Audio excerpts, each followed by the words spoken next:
People's Open is back. See the PGA Tour's best tee it up at the 2026 WM Phoenix Open, February 2nd through the 8th at TPC Scottsdale. Get tournament and ticket info at WMPhoenixOpen.com.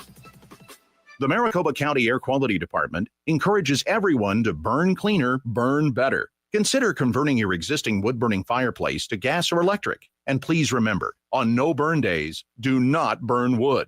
This winter, step into a world of wonder at the Tianyu Lights Festival, open now through January 4th at Camelback Ranch, Glendale, and Phoenix. Explore the 4 new themes: Bugs Aglow, Colors of Holidays, Rainforest, and Prehistoric Animals, which feature 70 glowing handcrafted lanterns. Enjoy delicious foods and beverages at our food court, explore the interactive lanterns, and complete your visit with a trip to the marketplace where you'll find unique souvenirs. Don't miss this unforgettable holiday experience. Tickets are available now.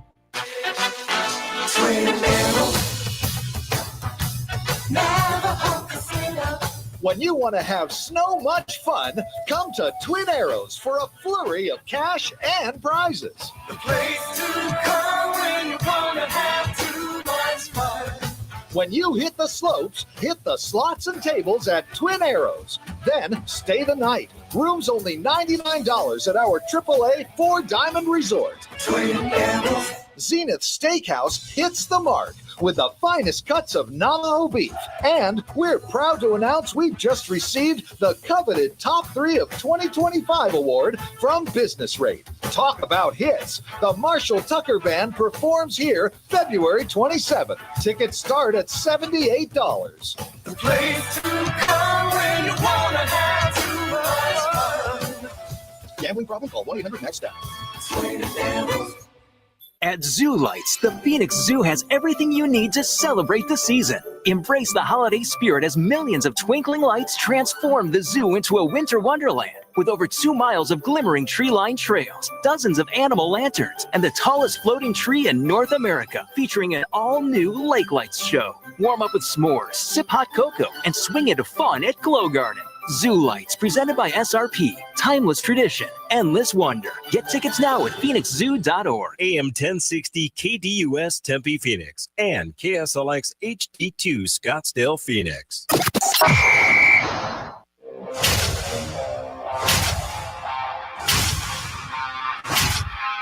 It's the lunch break. Welcome in to the Friday edition of the lunch break here on KDUS AM 1060. I know what you're all thinking. It is not Chris Schubert. Chris Schubert out today on January the 2nd.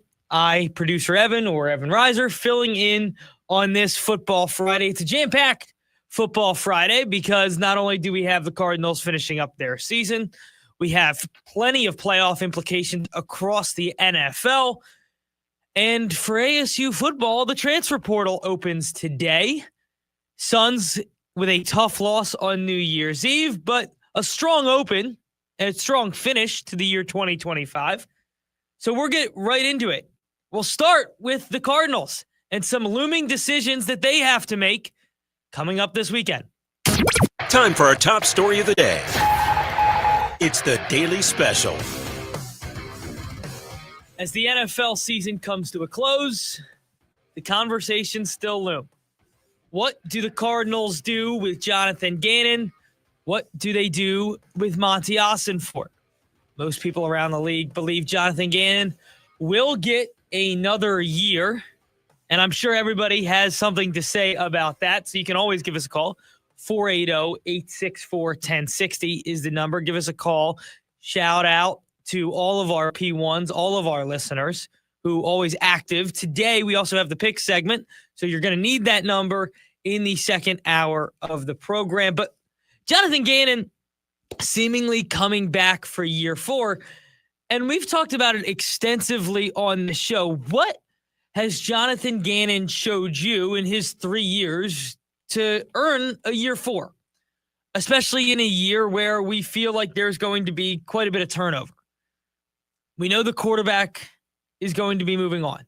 We know that it could be a bridge guy. We've heard reports that they like Ty Simpson out of Alabama, the 6'2" pocket passer.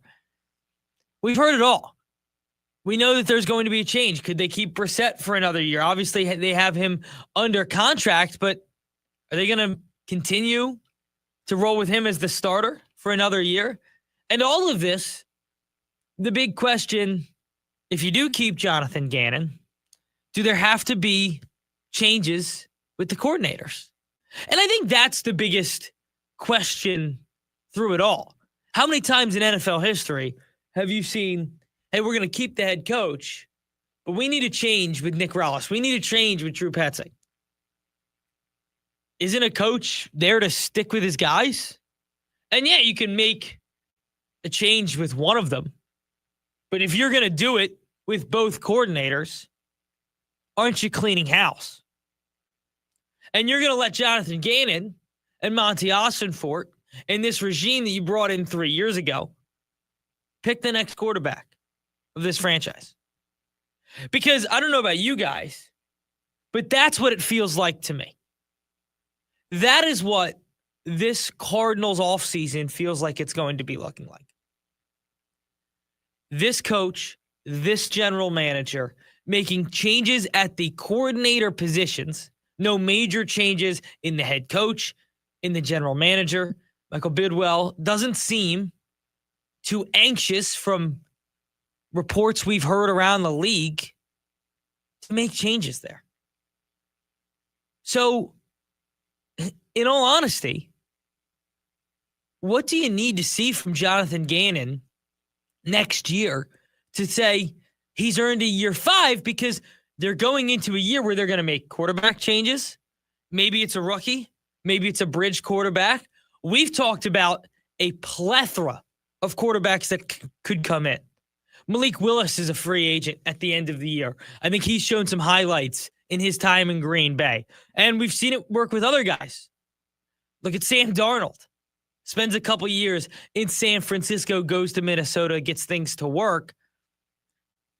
But he spent a couple years as the backup. We see it with Malik Willis here. Things didn't work. Then he goes and becomes the backup in Green Bay. Can he get another shot at being a starter? Can we see that grow? Geno Smith had some success in Seattle after being a backup and moving around the league and playing for some good organizations, not as the starter, but learning. Is that a move that the Cardinals could make?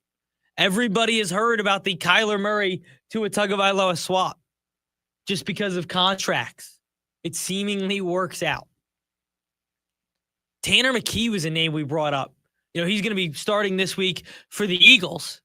Tanner's done some good things in his one to start in the NFL. Looked good in preseason. And we know teams have called last summer. So teams are probably going to call again this summer, trying to get a starting quarterback, seeing if Tanner McKee is an option. So what do the Cardinals do at quarterback? Is it going to be drafting a guy? Is it going to be finding a bridge guy? Is it going to be finding a high upside guy? Anthony Richardson, Malik Willis. What does that look like? So all of that is a huge question. And we talked about this kind of with the Suns offseason. It feels a little reminiscent. Suns made coaching changes, but we knew they were going to have to make wholesale roster changes. Obviously, the Kevin Durant trade. Bradley Beal gone.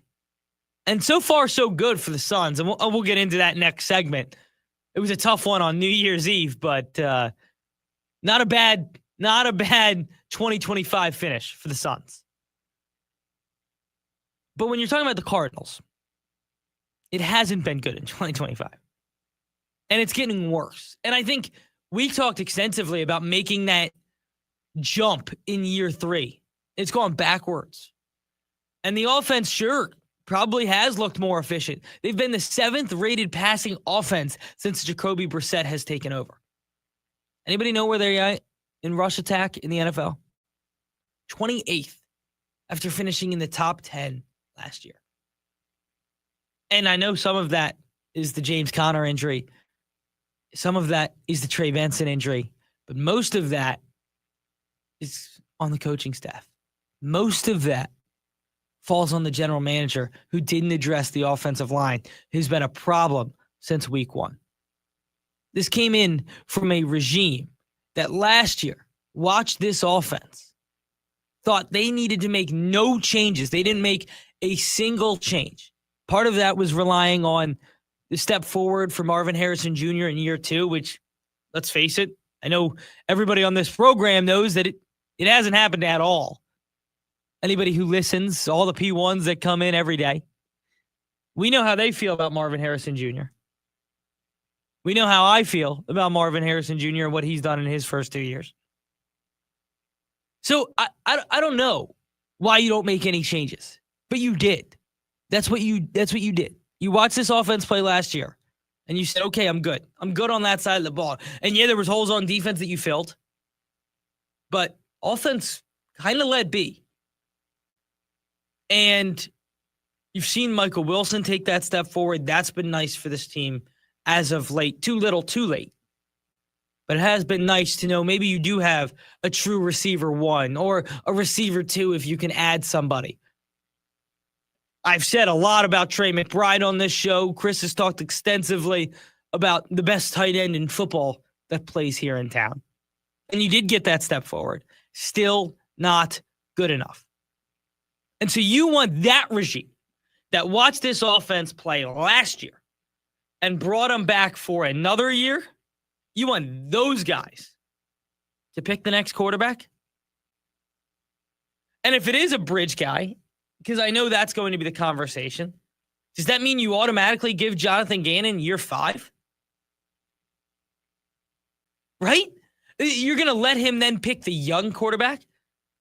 And let's turn around and look at the Bears real quick. We've talked a lot about Caleb Williams on this show. Frankly, because Chris kind of laughs at the fact that the Bears are this good and he's completing less than 60% of his passes. But take it back a few years before that. They draft Justin Fields. Stay with Matt Nagy. Then, after 1 year, decide to make a change. After 1 year. Look at what they did with Caleb. Stuck with Eberflus. Didn't go well. Made a change. Dealing with another coach in year number 2. Jacksonville made the change when they drafted Trevor Lawrence. Got the pick wrong with Urban Meyer, but made the change. Trevor Lawrence is dealing on coach number 3 at this point. They've given him every option to succeed in the NFL. But it's tough for NFL quarterbacks coming into the league, for college guys just entering the league, to say, we're going to have a year 1 coach and then change the system completely. We've seen it. We've seen it in Chicago twice. We've seen it in Jacksonville and the step backwards that maybe people thought Trevor Lawrence made after a couple years into the league, because changing systems can be difficult. And you're going to draft a guy and give Jonathan Gannon 1 year. And now you put a quarterback, a young quarterback, in a situation where Jonathan Gannon may know he's coaching for his job. The offensive coordinator, whoever it may be, if they make changes, may know they're coaching for their job. And so if my rookie isn't off to the hottest start, I know what I have in Jacoby Brissett on that 2-year deal. Don't I turn back? Don't I go back to Jacoby Brissett is the hand I know? This is a huge dilemma for the Cardinals and can really shape the next 5 years, 6 years of this organization.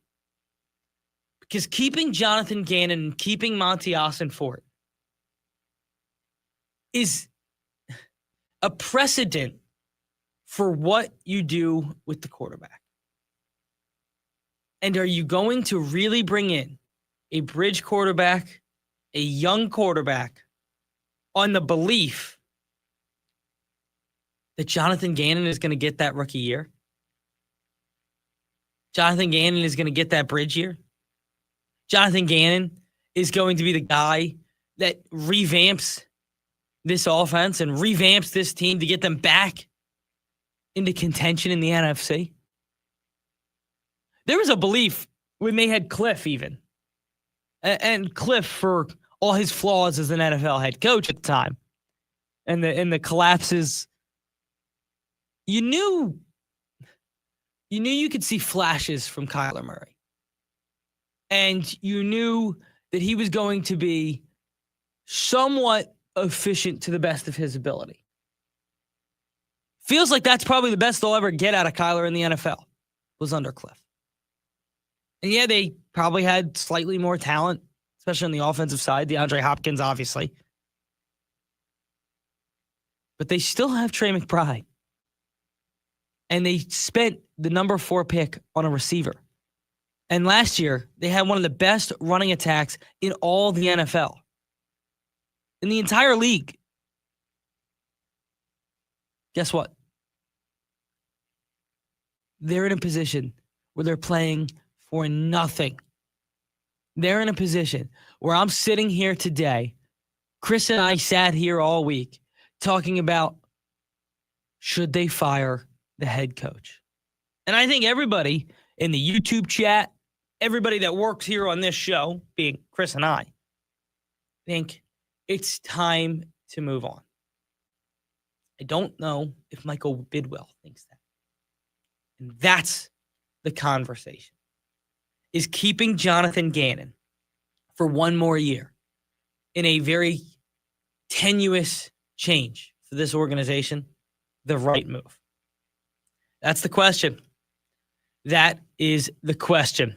Well, it wasn't all pretty for the Suns on New Year's Eve, but wasn't a bad closeout to 2025. We're going to get into the Suns' start and finish of the year and what we expect in 2026. Have expectations changed for the Suns? And what will 2026 look like for them? We'll get into all that next. You're listening to Lunch Break here on KDUS AM 1060. Join ASU women's basketball for their first match of 2026 right here on KDUS AM 1060. This Saturday, the Lady Sun Devils find themselves in Utah ready to face BYU. Head coach Molly Miller knows how to get the most of her team and is ready to score another road win. Join Jeff Munn on the call live. It's ASU versus BYU this Saturday. Pregame at 1:30 p.m. and tip-off at 2 right here on KDUS AM 1060. Online at KDUS1060.com and on the KDUS 1060 app. It's frustrating when people intervene on you, but they have problems of their own. It's like when someone sends you a text, but the text comes from their email address. I hate this. Your name at iCloud, they FaceTime you from their email address? Are you calling on a child's iPad? Emmy-winning comedian John Mulaney announces his new tour, Mr. Whatever. Celebrity Theater, Friday, March 6th. Tickets on sale now at etix.com. Hey guys, if you have low T, it's time to get your edge back. Start testosterone therapy at Red Mountain Weight Loss and get a month of GLP-1 weight loss medications absolutely free. That's a $299 value. Listen, just because you're getting older doesn't mean you have to feel older. Prescription testosterone restores your get up and go, so you'll feel like you're 20 again. Get more muscle with less effort in the gym. You'll also think better, sleep better, and your love life will be better. Look, don't be fooled. Nothing boosts testosterone like actual testosterone. It's a game changer. And if you're looking to lose weight, there's nothing like the combo of testosterone and a GLP-1 medication. It'll burn that belly fat and get you ripped. This month, get free GLP-1 medication, a $299 value, when you start testosterone therapy only at Red Mountain Weight Loss. Book your video appointment today. Go to redmountainweightloss.com or dial pound 250 on your phone. Keyword Red Mountain. Time to get your edge back at Red Mountain Weight Loss. I was in a wreck. I need a check. I was in a wreck. I need a check. I was in a wreck. I need a check. I'm Kevin Rowe from Lerner Rowe, and we've been serving Arizonans for 20 years. Make the best choice after an accident. Call 977-1900. That's 977-1900. Lerner Rowe is the way to go. Call 977-1900. 977-1900. Jim Rome here with your Rome Report. Knick fan has been waiting for a Knicks championship since 1973. 50 years. A Knick fan is still waiting for a championship because last night does not mean jack. Last night does not mean bleep. Congratulations. You won the Powder Cup. Yeah, that's nice. Better to win than to lose, right? I think now, I will say this about the Knicks. If you separate the cup, which means nothing, from the way they're actually playing, which means a lot, I think what it does do, it sends a message that if they actually are a legit, bona fide contender. I think it shows that running Tibbs into the chipper did not actually set this team back. They got close last year, and it looks like they're primed to make another run this year. Maybe even be better this year. I'm Jim Rome. Remember, you can follow me on Instagram at Jim Rome. O'Reilly. Check engine, ABS, or maintenance light on? Take the guesswork out of your warning lights with O'Reilly Veriscan. The service is free and provides a report with solutions verified by ASE certified master technicians. And if you need help, we can recommend a shop for you. Ask for O'Reilly Veriscan today. O'Reilly Auto Parts. This is the story of the one. As the purchasing manager at a manufacturing plant, she knows the only thing more important than having the right safety gear is having it there when you need it. That's why she partners with Grainger for auto reordering, so her team members can count on her to have cut-resistant gloves on hand, and each shift can run safely and efficiently. Call 1-800-GRAINGER, click Grainger.com, or just stop by. Grainger, for the ones who get it done. NAU men's basketball continues here on KDUS AM 1060. The Lumberjacks wrap up their trip in Montana with a match against Montana State. Head coach Shane Burkhardt is looking to prove his team's strength on the road with another win. Join Mitch Stroman on the call live from Bozeman. It's NAU versus Montana State this Saturday evening with pregame at 5:30 p.m. and tip-off at 6 right here on KDUS AM 1060. Online at KDUS1060.com and on the KDUS 1060 app.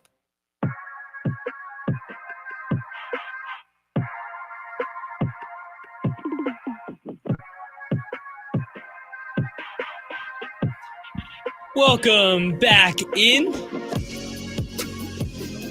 Friday edition of the Lunch Break, a football Friday. Happy New Year to everybody. Hope everybody's off to a great start to 2026. Producer Evan Reiser here, filling in for Chris Schubert, who's out today.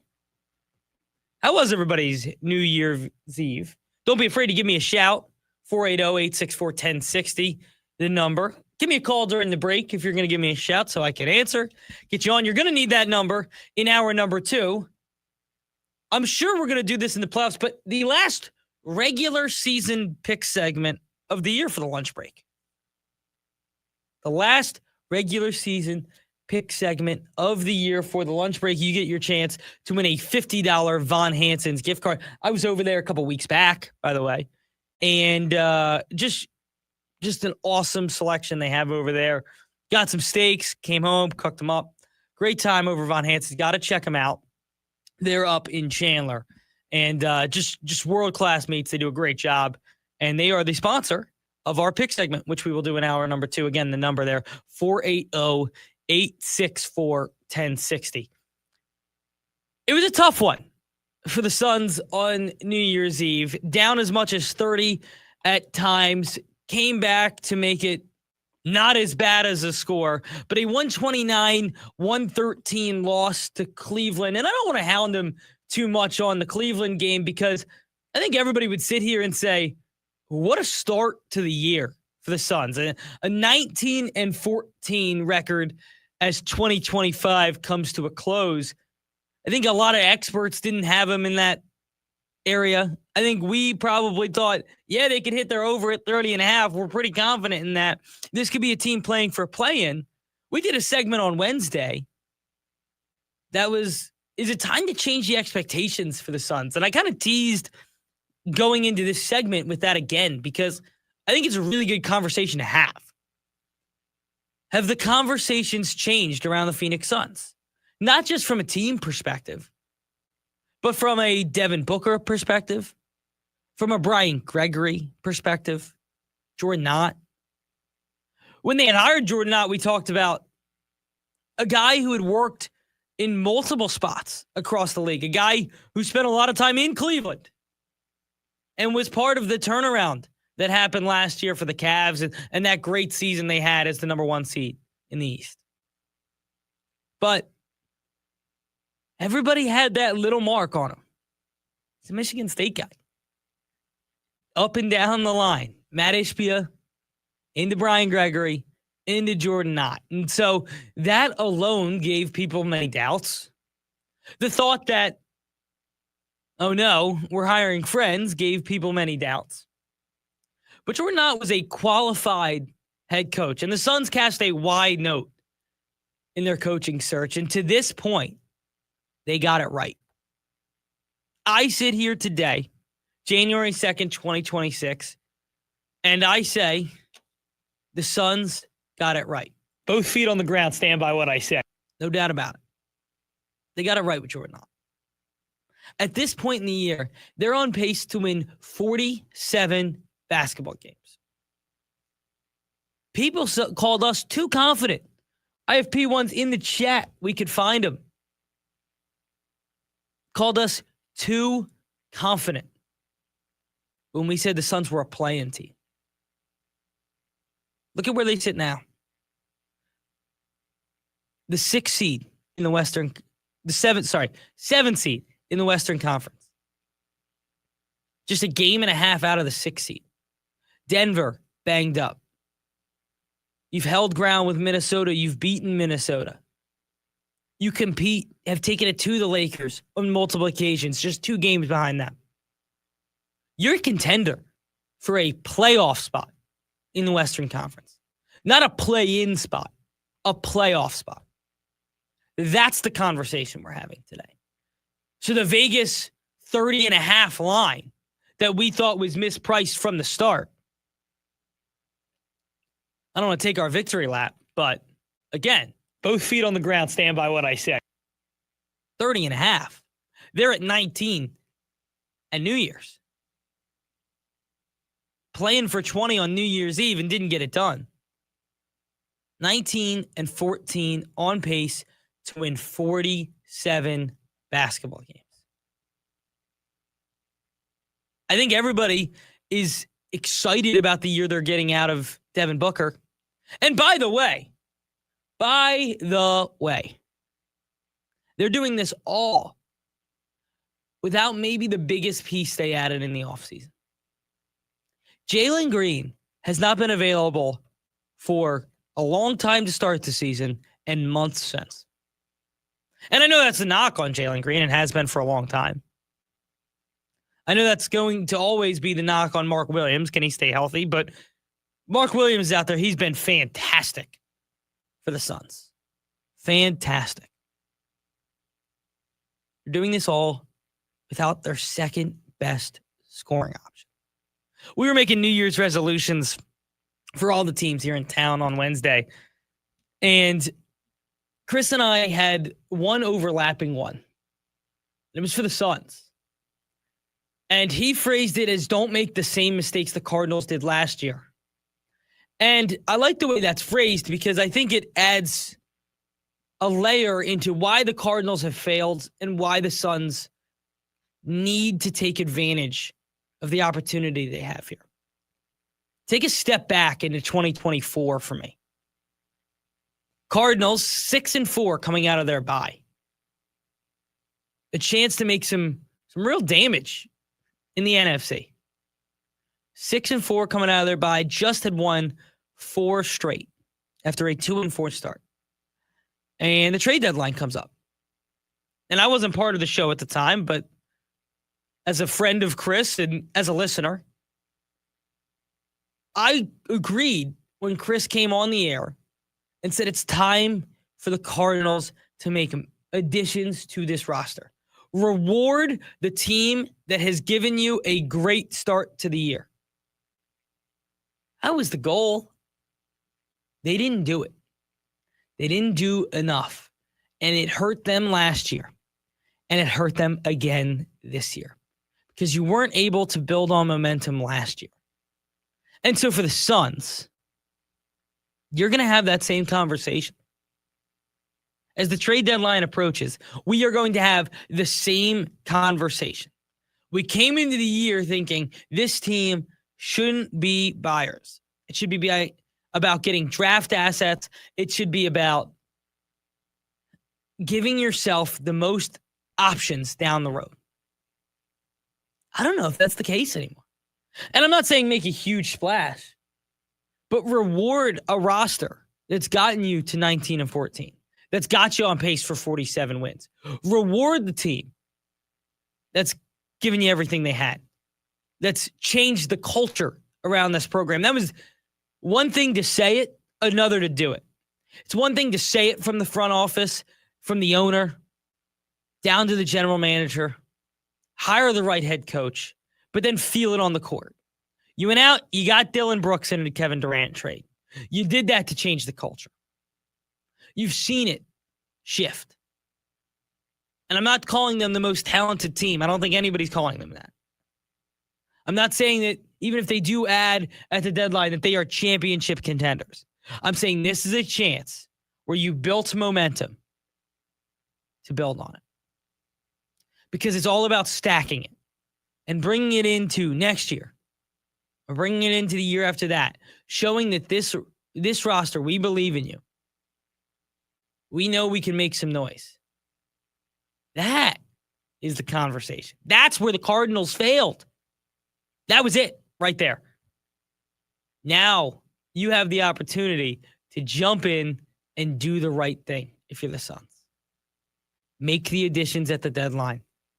The conversation about the Suns has changed because they finished off 2025 19-14 on pace for 47 wins, playing for a playoff spot in the Western Conference. Because they're in a position right now where they're hosting the 7-8 game in a play-in. I don't think anybody thought in your wildest dreams that we would sit here at New Year's 19-14 hosting a play-in. Didn't matter how confident I was in the Suns, how confident I was in their over. I didn't think they'd be here. That's the conversation. That's where they're at. Build on it. Continue to build on it. Get into the playoffs and maybe make some noise. Speaking of making noise, it's that time of year in the NFL. It's week 18. Lots of playoff implications around the league. Every team in action this week. We're going to go through game by game what it means next. We have the NFL look ahead on this Football Friday. Thanks for listening. KDUS AM 1060. James out west. 7 teams to decline a bowl game. Like, I feel like we shouldn't be able to do that. Certain teams, I can understand. Notre Dame, you're a top-notch team. You have a lot of recruiting you need to retain. I kind of get that. Temple, what are you doing? Who are you to be turning down bowl games? What major recruits are you losing that are in off-season mode at Temple? There should be some parameters around that, but the season is officially over. Like, these are invitations. You can decline an invitation. So I see it from both sides. Every other Monday night from 6 to 7 p.m. right here on KDUS AM 1060 and on the KDUS 1060 app. The Marshall Tucker Band. Get ready for a night of legendary Southern rock and sing along to all the classics. The Marshall Tucker Band with special guest Firefall, bringing their timeless hits. February 28th at the Celebrity Theater. Tickets on sale now at celebritytheater.com. The Marshall Tucker Band and Firefall, brought to you by Danny Salisco Presents. What's that song that goes ba-da-da-da-da-da? You mean la-di-dee-dee-dee-dee? No, he's talking about bum, bum, bum, bum, bum. No, that's not it. All right, guys, we don't have time for this. Furnaces are breaking down, and we promise we'll be there in one day. That's it. With Alaskan AC service guarantee, we'll arrive in one day or your repair is free. Oh, that song. One of my favorites. If you have a problem today, Alaskan AC will get to you within one day. If we don't, the whole repair is free, no matter how much. So good, people are singing about it. With Alaskan AC service guarantee, we'll arrive in one day or your repair is free. Reminds me of another song that goes boom, chicka boom, chicka boom, chicka boom. I've never heard that. Well, you're not as cultured as me. You have about as much culture as a bowl of yogurt. With Alaskan AC service guarantee, will arrive in one day or your repair is free. AlaskanAC.com.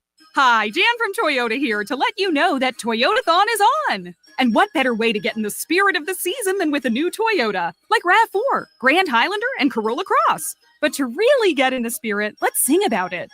So without further ado, driving through the snow in a new RAV4, hooray! To the slopes we go in a Highlander for a ski day. A Camry to get hot cocoa, tubing with a Tundra makes the kids go loco. Oh, what fun it is to make holiday wishes come true. Toyotathon, Toyotathon, Toyotathon is on. Oh, what fun it is to drive a new Toyota today. Hey!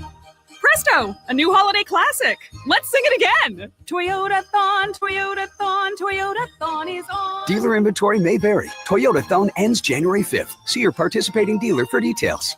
Have you guys tried these holiday cookies? They're so good. Toyota, let's go places. Empty slogans and cute jingles. Lawyers love to act like they care. Do they back it up? Hi, I'm Mark Breyer. And I'm Alexis Breyer. We're the husband and wife law team. One study found that half of all clients were unhappy with the lawyer they hired. The number one complaint, a total lack of communication. We take client happiness seriously. That's why we survey all our clients and know that over 97% are happy. Do your research. Call the husband and wife law team first. The Varsity Sports Show with Vince D'Alicio is your hub for everything high school and college sports. Join Vince and friends as they give you the full picture on student athletes and where they're heading. Live interviews with coaches across the valley. Asking some of the tough questions. Varsity recaps and in-depth interviews with tomorrow's sports stars. The Varsity Sports Show with Vince D'Alicio. Live every Saturday morning from 9 to 11 a.m. Here on KDUS AM 1060 and on the KDUS 1060 app.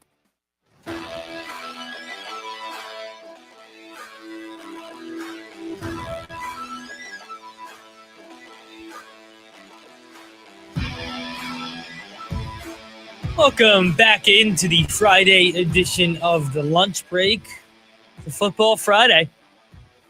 You know what that means. It's the NFL look ahead. We're going to get into every game, all the playoff action, all the implications, and there's quite a few. Though actually seemingly most of the league is kind of set, we do have some. And we'll get right into it. Got the music going. No Chris today. Me giving you the games, me giving you my reactions to each one. It starts Saturday. Little Saturday NFL action. 2 games. Starting in the afternoon. Carolina at 8-8 travels to Tampa Bay to play the Buccaneers. A not so much winner-take-all game anymore. Panthers playing to win the division. They can still win the division if they lose this game. We'll get into that next. But Panthers win and in. For the Bucs, have to win the division.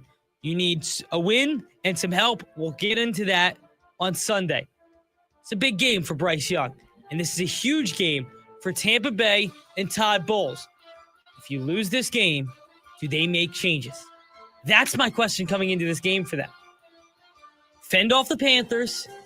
If you can make the playoffs at 8-9, what does that mean? Can we win a playoff game? We're going to be at home. Does that save Todd Bowles' job? Because it's been a free-for-all for the Buccaneers. At night, Seahawks travel to Santa Clara to take on the San Francisco 49ers. The game for the NFC West.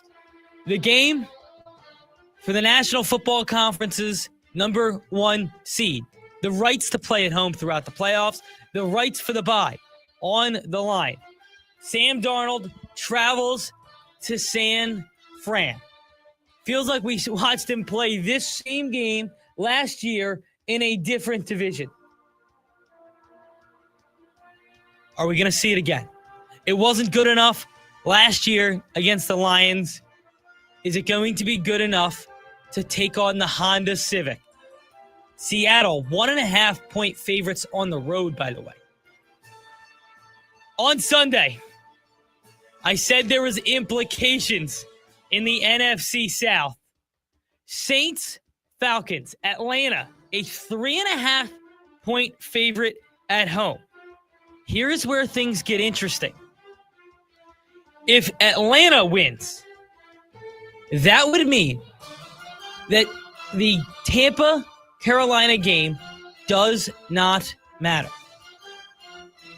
If Atlanta wins out, Carolina still wins the division even if they lose. We could see an 8-9 Carolina team win the division if the Falcons are able to beat the Saints. So if you're the Bucs, you need a win and some help. If you're Carolina, a win gets you in, but a loss and some help can also get you in. Saints travel to Atlanta. Atlanta, 3.5-point favorites, and another game for Tyler Shuck. I know he's kind of taking the world by storm here. So let's see what he can do in Week 18. Moving on, a meaningless game for the Battle of Ohio. The Browns travel to Cincinnati to take on the Bengals. Cincinnati obviously looked great last week playing the Cardinals. They are 7.5-point favorites at home. Lot of conversations going to circle Joe Burrow in the offseason. Could this be the last time we see him in a Bengals uniform? The Packers travel to Minnesota to take on the 8-8 Vikings. Crazy the Vikings are 8-8, but they are 8.5-point favorites at home. Packers going to go with some of the backups this week. They are locked in to the 7th seed. Kind of an interesting little nugget I have. They have been the 7th seed 3 straight seasons now. We seem to know where they're at every year. But in a tough NFC North, they make the playoffs. They are locked in to the 7th seed. No implications in Packers-Vikings. Another meaningless game in the NFC East. The Cowboys travel to New York to take on the Giants. Dallas, 3.5-point favorites on the road in New York. Giants got a win last week to take them out of the number 1 pick. Are they going to try and be playing for draft position? Are they going to try to win the game? They have a coaching decision looming. They made the move to move on from Brian Dable. It's been Mike Kafka in the interim. Who do they hire? We may get news on that this next week. Titans travel to Jacksonville. Jags have a couple things here. First off, they're not locked into winning the division. Win, you win the division. Win and some help, and you can be the 1 seed. Jacksonville, 13.5-point favorites at home against the Titans. They boast that 12-4 record against the 3-13 Titans. Need a win this week because coming up the rear for them, the Texans. Colts at Texans. Texans, 10-point favorites. Interesting storyline here for the Colts. They're actually not going to go with Phillip Rivers this week. It'll be Riley Leonard. So that could be interesting, making his first NFL start. He did get in the game. This will be his first start, though. Texans, they could win the division. Seemingly are going to be the 5 seed. But a win and a Tennessee win means that the Texans will get the home playoff game, will win the division, and be rolling. I don't know about you guys. The Texans are a team I would not want to see on my schedule. They are 10-point favorites in Indy. In New York, the Jets travel to Western New York to take on the Bills. Buffalo, 7.5-point favorites. The Buffalo Bills, I believe, can move in seeding-wise, but cannot win the division. So, pretty meaningless for the Bills. But are they going to be playing their guys? That's the conversation. Still 7.5-point favorites at home for them. Lions, Bears. Bears need this one to win the 2 seed. 11-5 at 12-5. They would lock up the 2 seed. They're 3-point favorites at home against the Lions. And if you rewind the clocks with me here for a second, go all the way back to week 2 when the Lions laid 51 points on the Bears and blew them out at home. Very different Lions team, very different Bears teams to this point. They match up in week 18. Bears with a chance to get the 2 seed. Okay. Chargers at Broncos. Broncos, inside track to the number 1 seed. They cannot lose the division. They've locked that up. 13-3. They win. They're the number 1 seed. They have home field throughout the playoffs, and they have that week 1 bye. The Chargers, on the other hand, they will not play Justin Herbert this week. It will be Trey Lance. The Broncos have a severe advantage, and that's why they're 12.5-point favorites at home. Feels like the Broncos need this bye. Feels like they need to be at home because we talked about it. They're a strange team. Strange team. Another AFC West matchup, this one meaning nothing, actually, which is crazy. But the 6-10 Chiefs take on the Raiders. They head to Las Vegas to take the 2-14 Las Vegas Raiders, who got blown out by the Giants last week. The Chiefs are 5.5-point favorites. Again, this game is meaningless and does not mean anything for either team. Other than the Raiders could lock up the number 1 pick. That is actually very big for the Raiders. Though if I was the Raiders, trade back, play for Arch next year. I don't know if you guys tuned into Texas, Michigan this weekend, but if Arch came out, he would be the number 1 pick again. The Cardinals traveled to LA to take on the Rams. Rams can't win the division. They will be playing starters, though. We'll get into that next segment. Sean McVay took the podium and said they're going to play starters. What does that mean for the Cardinals? We're going to get into all of that. Cardinals 3-13. They're finishing up their season. Rams are headed to the playoffs, but locked in. They're 7.5-point favorites. Dolphins head to New England. New England can still get the 1 seed, so they need to beat the Dolphins at home and need some help. If Denver loses and New England wins, they are the 1 seed. Back to Jacksonville, who I told you could get the 1 seed with some help. They need a lot of it. They need Miami to beat the Patriots. They need the Chargers with Trey Lance to go into Denver and beat the Broncos. If that all happens, the Jacksonville Jaguars, with a win, will be the number 1 seed. So you have 3 teams in the AFC, all alive for the number 1 seed. Pretty simple. Broncos have the inside track. They win, they're the 1 seed. They lose, New England, if they win, they're the 1 seed. If they lose, the Jags, if they win, they're the 1 seed. If all 3 lose, then we just rack it back up. And Denver's still the 1 seed. Washington travels to Philadelphia. Philadelphia could technically get the 2 seed, but they won't be playing starters. Not much in the way of movement for the Eagles. They're 4.5-point favorites. It will be Tanner McKee, which we talked about earlier. That's interesting because it feels like Tanner may be playing for a job somewhere else as a starter. But Tanner McKee versus Josh Johnson in Philadelphia, pretty meaningless. In the only official winner-take-all game, it's Sunday night. The Baltimore Ravens travel to Pittsburgh. 8-8 are the Ravens, playing the 9-7 Steelers for the AFC North. The Ravens are 3.5-point favorites on the road. It's the old Mike Tomlin, Jim Harbaugh. Feels like there may be bigger implications in this one because there's no sugarcoating it. Both of these guys may be coaching for their job. The winner will not only get into the playoffs, not only win the division, but host a playoff game next weekend. Well, that's it. That is the NFL look ahead. We have a full slate of games. Everybody in action, 16 games across Saturday and Sunday. Plenty of playoff implications to go around. Not the best matchups ever, but certainly some good ones. And who doesn't love a classic AFC North, Ravens-Steelers playing for the division.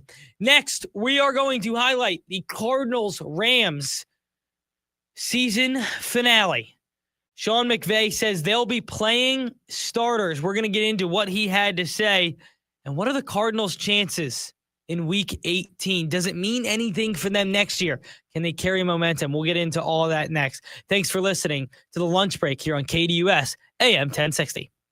You're listening to The Jim Rome Show. The Lane Kiffin reinvention arc went from one of the truly feel-good stories in the game to him once again becoming public enemy number one. I have no issue with him leaving. It's how he left, burning all bridges yet again. You strung Ole Miss along. You turned it into a complete circus, and then you were bent when they wouldn't let you coach them in the playoff? Get out of here with that. It's natty or bust for you at LSU, Lane. The Jim Rome Show, 1 to 4 p.m. Monday through Friday, here on KDUS AM 1060. My Chemical Romance, The Black Parade 2026. Live at Chase Field, September 6th, 2026. With special guest, Jimmy Eat World. Get tickets now at livenation.com. For more, visit mychemicalromance.com. A noisy garage door is a cry for help that often requires only simple maintenance. However, if left untreated, could lead to costly repairs. Hi, I'm Tommy Mello from A1 Garage Door Service. Don't wait until a simple garage door repair becomes a major problem. If your garage door is noisy, if bugs are getting in, or if it struggles to open, your garage door is in need of repair. From simple repairs to upgrades, it's A1 from day one. We fix garage doors fast and with quality parts designed to last a lifetime. Our springs, rollers, and openers are tested by running them up and down, open and close, all day, 24/7, so you can feel confident with every A1 garage door repair. Replacing the bottom rubber on your garage door can have a huge impact on the number of bugs you see in your garage and in your home. Keep those creepy crawlers outside by calling A1 Garage Door Service today and receive the best service, best parts, and best warranty in the industry. A1Garage.com. A1 from day one. Call today and take advantage of our $29.95 tune-up special.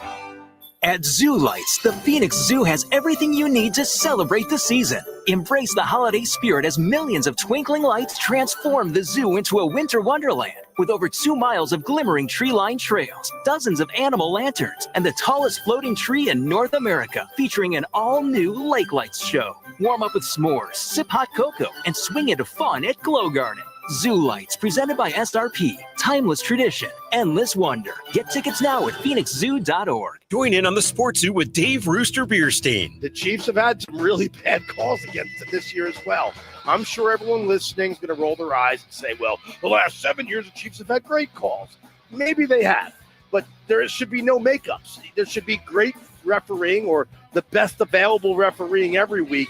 And in a lot of games this year, there's been a lot of bad calls. The Chiefs have been part of that. Live weekdays from 5 to 6 p.m. here on KDUS AM 1060 and on the KDUS 1060 app.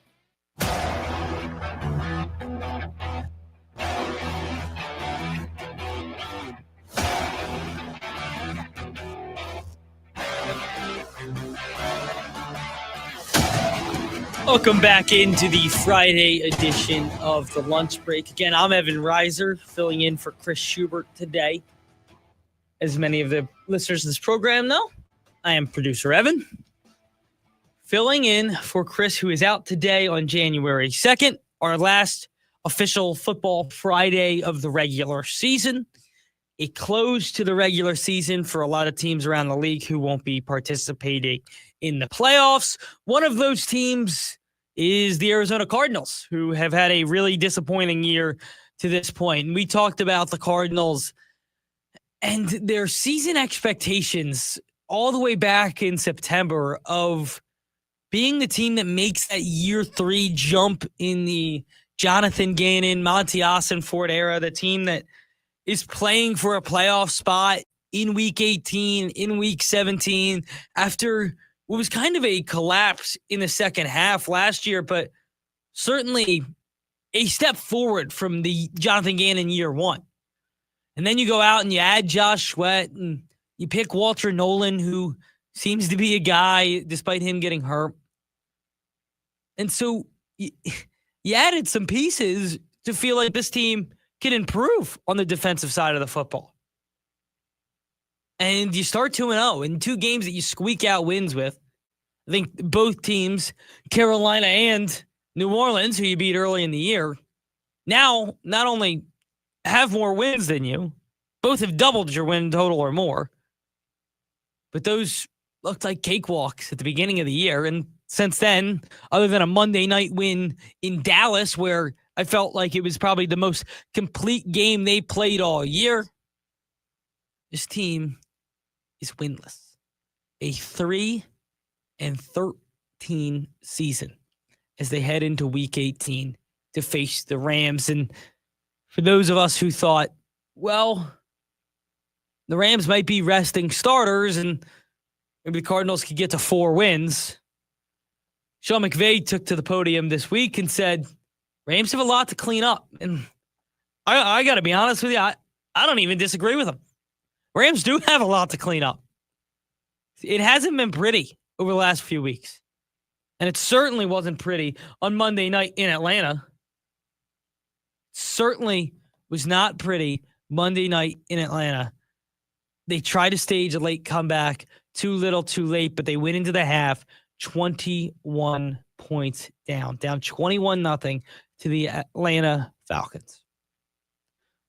Cardinals currently sit 5th in the draft, 3-13. There are 4 teams tied for 3-13. Cardinals being one of them. By strength of schedule, they pick 5th. You have in front of them Tennessee, who we talked about, takes on Jacksonville. New York, who takes on Buffalo in Buffalo. The Giants, after getting a win in the number 1 pick bowl last week, beating Las Vegas, who 2-14 has the number 1 pick, probably will seemingly lose again this week. The Raiders, Chiefs. So I guess the Chiefs are out of it, so they could win. But how about the Chiefs, by the way, picking in the top 10 of the draft? Not only not in the playoffs, picking in the top 10 of the draft. But the Raiders, they'll probably have the number 1 pick. And then you have 4 teams stuck at 3-13. Cardinals could move all the way up to the 2 seed if everybody else wins. But by strength of schedule alone, the Cardinals pick 5th. So in year 3, after year 3, headed into year 4, the Jonathan Gannon era, the Cardinals will again have a top 5 pick. That'll be the second time in the Monty Ossenfort, Jonathan Gannon era that they will have that. When they picked Marvin Harrison Jr. And let's face it, that didn't go well. That did not go well. Because 2 years in, I think a lot of people thought Marvin Harrison Jr. would be a lot different player than who he has been to this point. And part of it is injury. Part of it may be confidence. Part of it may be the offensive coordinator and the type of offense that they run. Part of it may be the scheme, and is he crossing the field as much? Is he running more straight goes, more hitches, more numbers, more routes outside the numbers than anybody in football? Sure. That was certainly the case in year 1. Year 2 has been a story of injuries, a story of big-time drops in San Francisco, a nightmare first half at home against Seattle. There's been a lot of ugly in the Cardinal season, and so I know a lot of you want to close the book on what was the 2025-26 Arizona Cardinals, and that's what Sunday will be for the Cardinals. The closing of the book for this season, and seemingly a 3-14 season. When they played Atlanta a few weeks back, Chris and I looked and said, this may be their only chance for a win. And when you lost that one, it felt that way. And then you had the hope, well, if the Rams come in and they're not playing starters, maybe they could catch a win against the Rams here in week 18. Rams got to clean some things up. So they'll be playing their starters at home. And the Cardinals will travel to LA in a game that we talked about possibly being for the division. A game that we talked about meaning something for the Cardinals will mean nothing other than draft position. And we open the show with it. Is it time to move on from Jonathan Gannon? Is it time to move on from the Monty Ossenfort regime? They had a 3-13 season to this point, after a year in which they felt they could build momentum. Lots of questions in the offseason. Cardinals playing for their 4th win of the season, playing for draft position this week. That's where we sit. End of hour number 1. here on the lunch break on KDUS AM 1060. Thanks for hanging out for us. We got a good hour number 2, and it's going to start with the transfer portal. ASU already active. Some ASU guys already joining, but the offseason starts for the Sun Devils today. We'll get into all of it in hour number 2. You're listening to Lunch Break here on KDUS AM 1060. AM 1060 KDUS Tempe Phoenix and KSLX HD2 Scottsdale Phoenix. 9 Inch Nails. Live at Desert Diamond Arena, Friday, March 6th. Get tickets now at NIN.com. 9 Inch Nails. Live in Glendale. Peel It Back Tour 2026. Hi, I'm Dustin, your friend and jeweler at Shane Company. As director of diamond sourcing, it's my job to make sure every single diamond is worthy of a Shane Company engagement ring. Our team travels the world to see diamonds in person and handpick each one. That type of dedication only comes from working for a company that's been a family business since 1929. No matter your budget, your diamond is guaranteed to be the most beautiful because a friend wants you to pick from only the best. Drop by your store or shaneco.com and see for yourself. Shane Company, your friend and jeweler.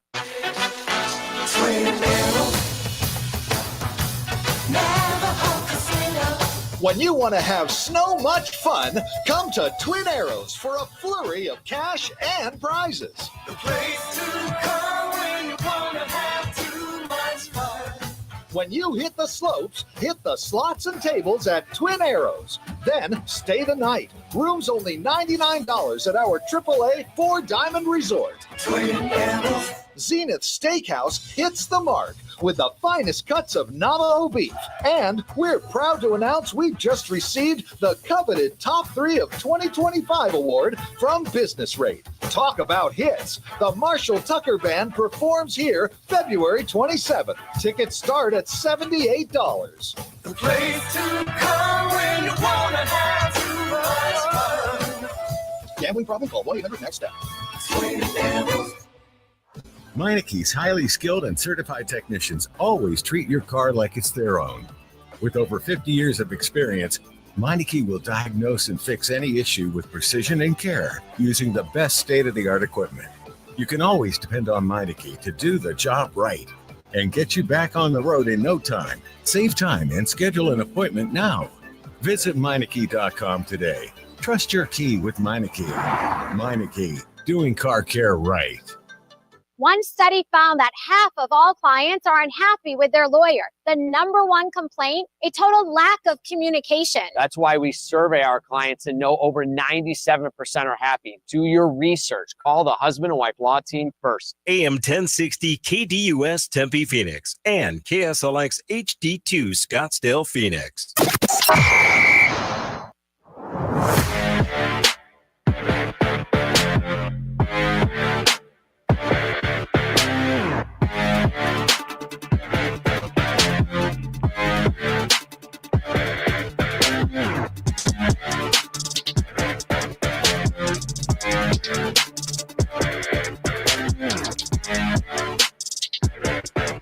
Welcome back in. Hour number 2 here of the lunch break on KDUS AM 1060.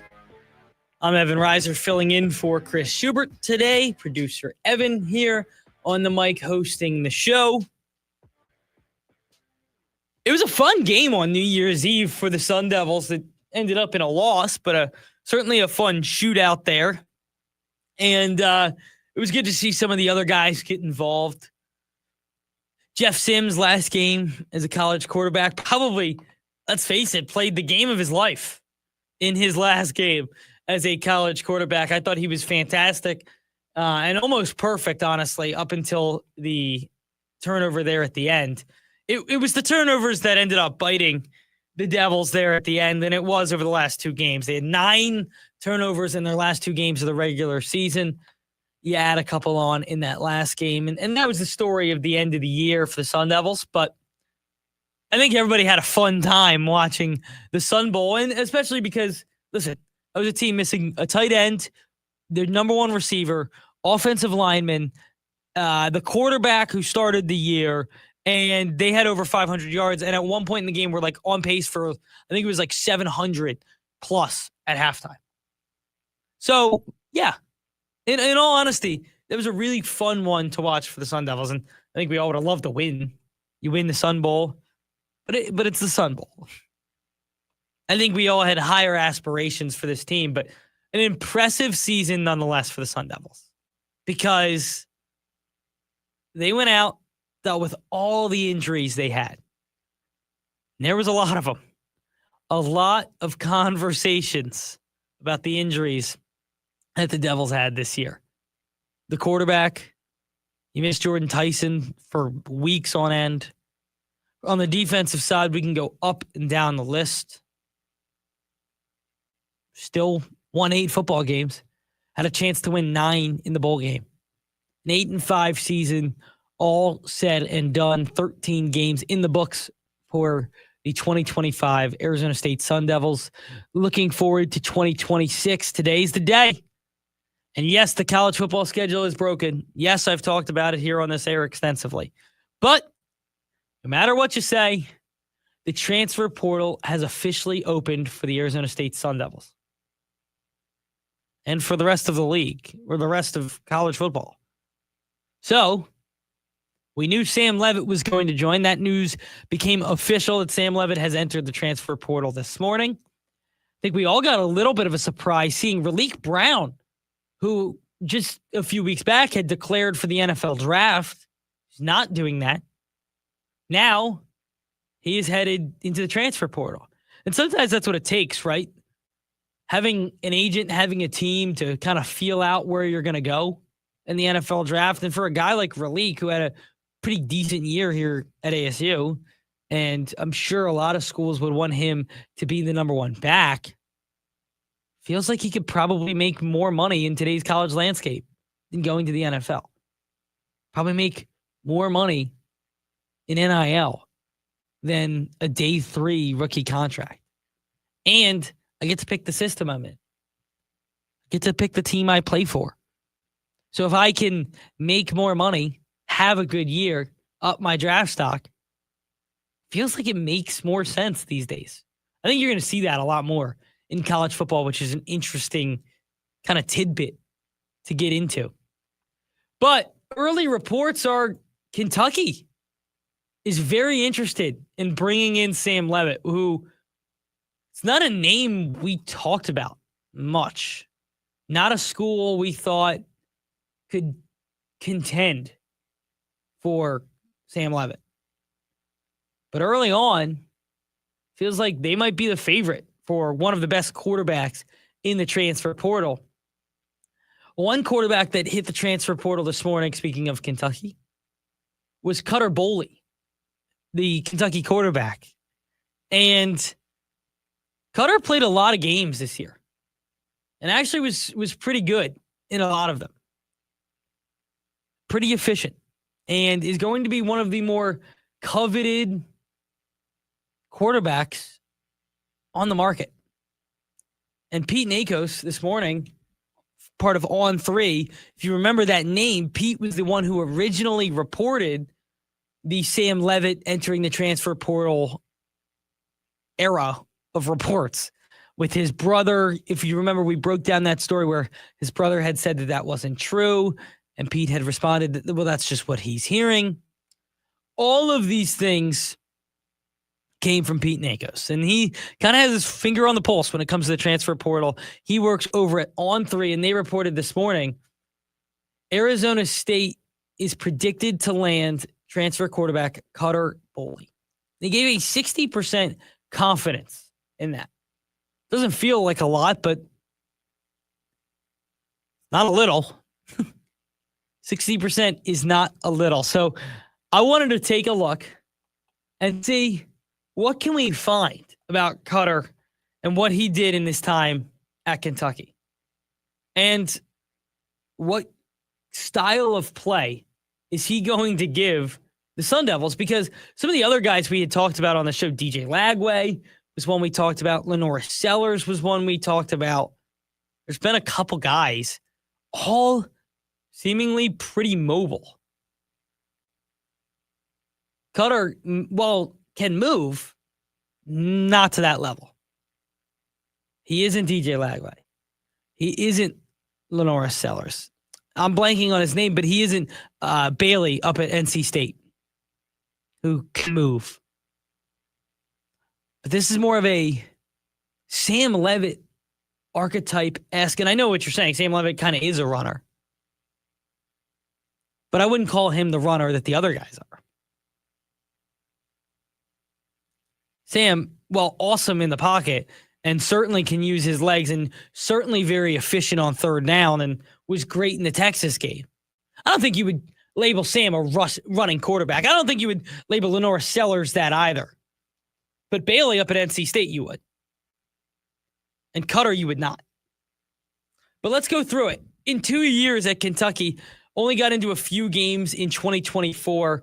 There, he had 26 completions on 53 attempts, 338 yards, 2 touchdowns, 4 picks. And that was a freshman year where he got some action. But this year's the one you put stock into. Completed 65.8% of his passes on 301 attempts, threw for over 2,100 yards, 15 touchdowns.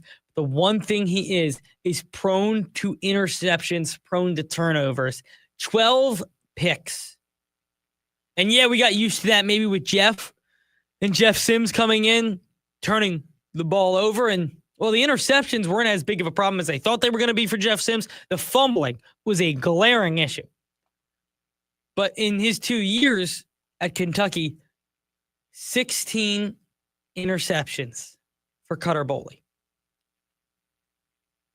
Coming into a more offensive system, coming into a system with Marcus Arroyo, with Kenny Dillingham, 2 guys who have worked with some of the NFL's youngest, exciting quarterbacks. Marcus Arroyo in his time with Justin Herbert, Kenny Dillingham, Bo Nix at 2 different stops. Kenny Dillingham, from a different perspective, worked with Jordan Travis at Florida State. Not an NFL guy, but certainly a guy who played really well at the college level before getting hurt, before kind of ending his career due to injuries. We've seen Kenny develop quarterbacks. They got Sam 2 years ago from Michigan State when Sam didn't have an opportunity to play. Sam Levitt's first college start was week 1 of the 2024 season. That's what they've done here. That's the power of Kenny Dillingham, who, by the way, showed the entire college landscape what loyalty is. Showed everybody that you don't have to be Lane Kiffin. And I've been a Lane Kiffin defender here on this show because, again, the fact that the transfer portal is opening today and yesterday was the New Year's Six Bowl to go to the Final Four, to then go to the, what if I'm, in all honesty, what if I'm the backup quarterback at Ole Miss? And they won yesterday. That is awesome. Like, how awesome is that for Ole Miss and Trinidad? I want to talk about that, and we'll probably get into that in the leftovers. But if I'm the backup quarterback at Ole Miss, and Penn State had this problem last year, and I want to go somewhere else to be the starter, I got to leave my team? Now? In the Final Four, I don't get the chance? What if Trinidad goes down and I step in a Final Four game?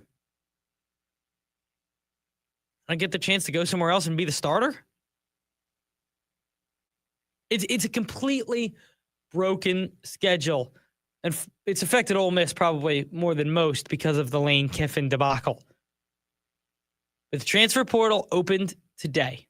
Quarterbacks are entering it left and right. And the future of the quarterback position at Arizona State is up in the air.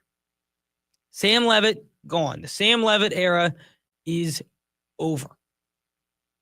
It was fun while it lasted. I think we will remember it in a positive light. I think there was some stuff at the end that probably rubbed some people the wrong way. But we wish Sam all the best as he moves most likely into the SEC, most likely to get some money. But it'll be interesting to see what pool Arizona State can play in. Because there was a report this morning from Chris Cartman, who does a great job covering Arizona State, that people believe that Brendan Sorsby, Cincinnati's quarterback who was into the transfer portal, could see upwards of $5 million from a school to be their next starting quarterback. Arizona State's roster last year clocked in at just over $5 million. The entire roster. And that's what it's going to cost to get Brendan Sorsby? What pool can Arizona State swim in? In all honesty, are they going to have to go the route they did with Sam Leavitt? They picked the right guy with Sam. You picked a backup at Michigan State, and you turned him in to maybe the number one quarterback in this transfer portal. The number one quarterback available for people to bring in. That's only because Arch isn't in the transfer portal.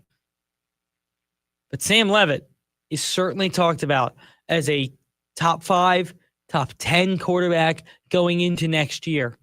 That's the reason he's going to garner a lot of interest from a lot of different schools. I saw this morning that he might be on the no contact list, which could be very interesting because that would mean that he's been talking with a school maybe for this morning and get an answer.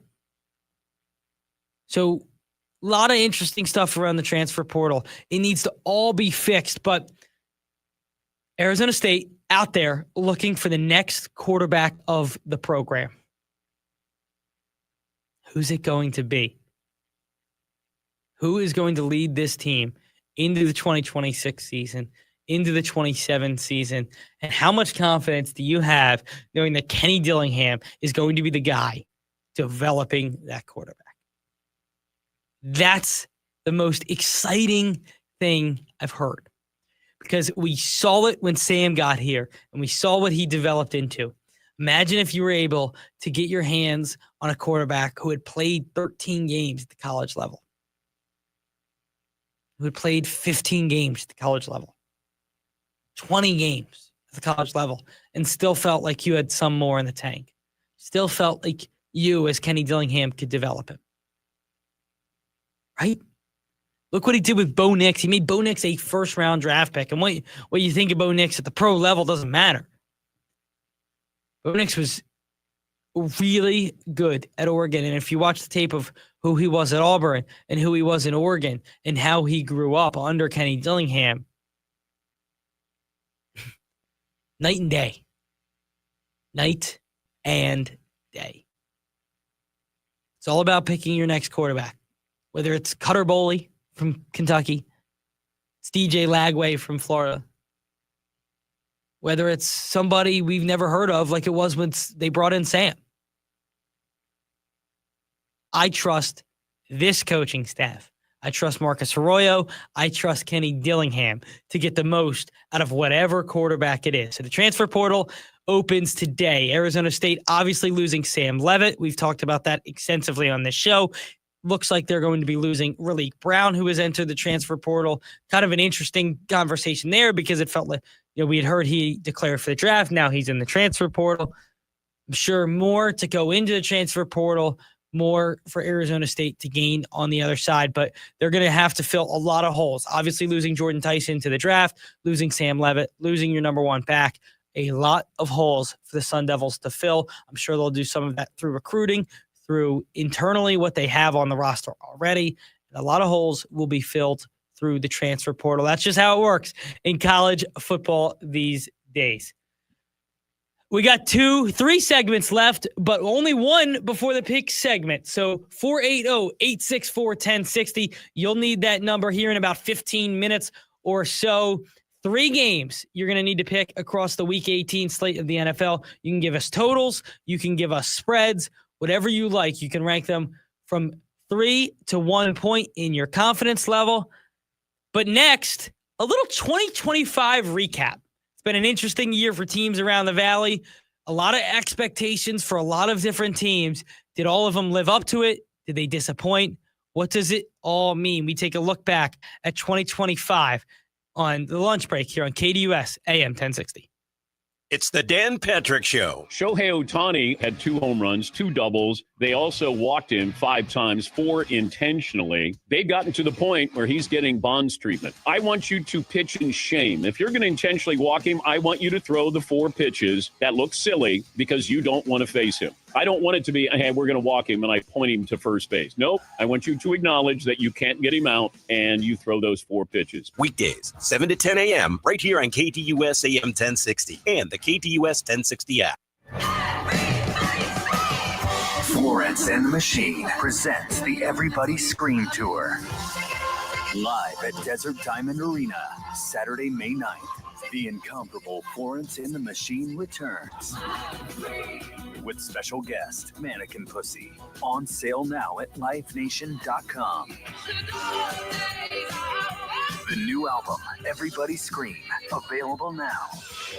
Everybody Scream. Fridays at 5, I'm out exploring. From hiking up Camelback to skiing at Snowbowl, the adventures never stop with AAA. It's membership that travels with me, whether behind the wheel or a passenger, in my ride, my buddies, or a rental.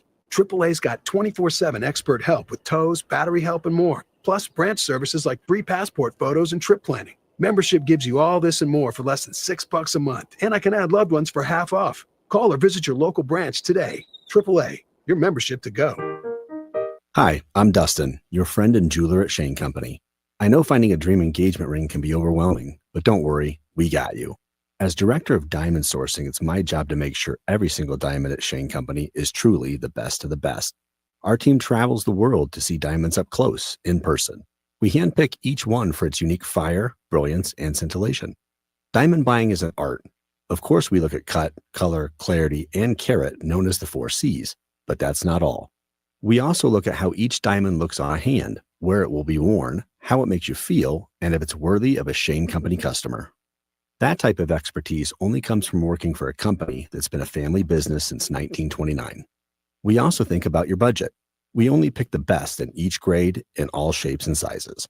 Your diamond is guaranteed to be the most beautiful because a friend wants you to pick from only the best.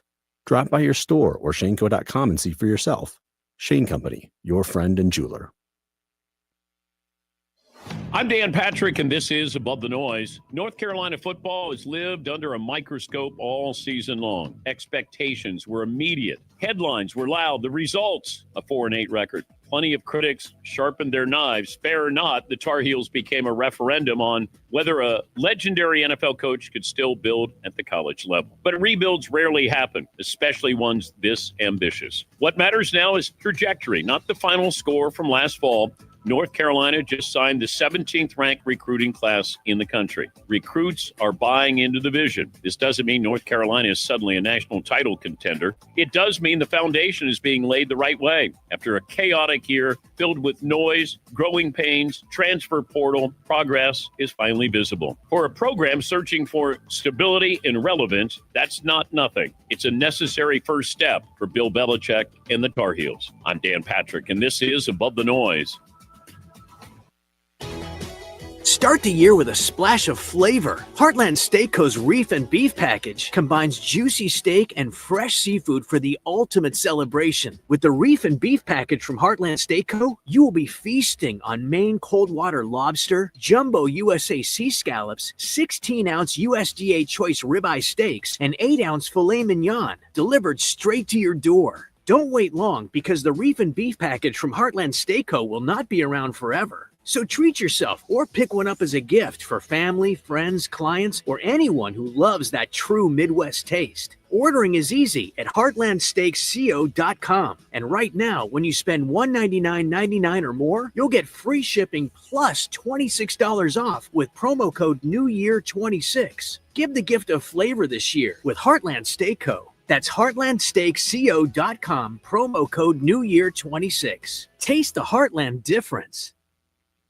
Join ASU women's basketball for their first match of 2026 right here on KDUS AM 1060. This Saturday, the Lady Sun Devils find themselves in Utah ready to face BYU. Head coach Molly Miller knows how to get the most of her team and is ready to score another road win. Join Jeff Munn on the call live. It's ASU versus BYU this Saturday. Pregame at 1:30 p.m. and tip-off at 2 right here on KDUS AM 1060. Online at KDUS1060.com and on the KDUS 1060 app.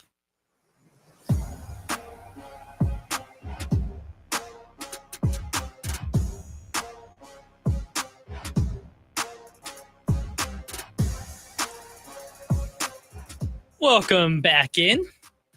You're listening to the lunch break here on KDUS AM 1060. I'm Evan Reiser, filling in for Chris Schubert on a football Friday. Got the pick segment coming up here about 15 minutes from now. 480-864-1060. You will need that number. Give us a call. 3 picks in the National Football League across Week 18, last week of the regular season. I'll give you 3. I'm sure Chris will text us in 3, and then we'll have a caller. Give us a shout. Make their 3 picks, a 1-point, a 2-point, a 3-point play on spreads and totals across the NFL for the last week of the regular season. We've been doing it all year. It's been tons of fun. Let's finish up the regular season with a good one. 2025 officially over. Welcome to 2026, everybody. I hope everybody had a great New Year's Eve, a great New Year's Day. Tons of football on yesterday. We'll get into all of that in the leftovers, but thank God we got that Ole Miss Georgia game, because 2 kind of clunkers, 2 clunkers in the morning game, which was Texas Tech versus Oregon.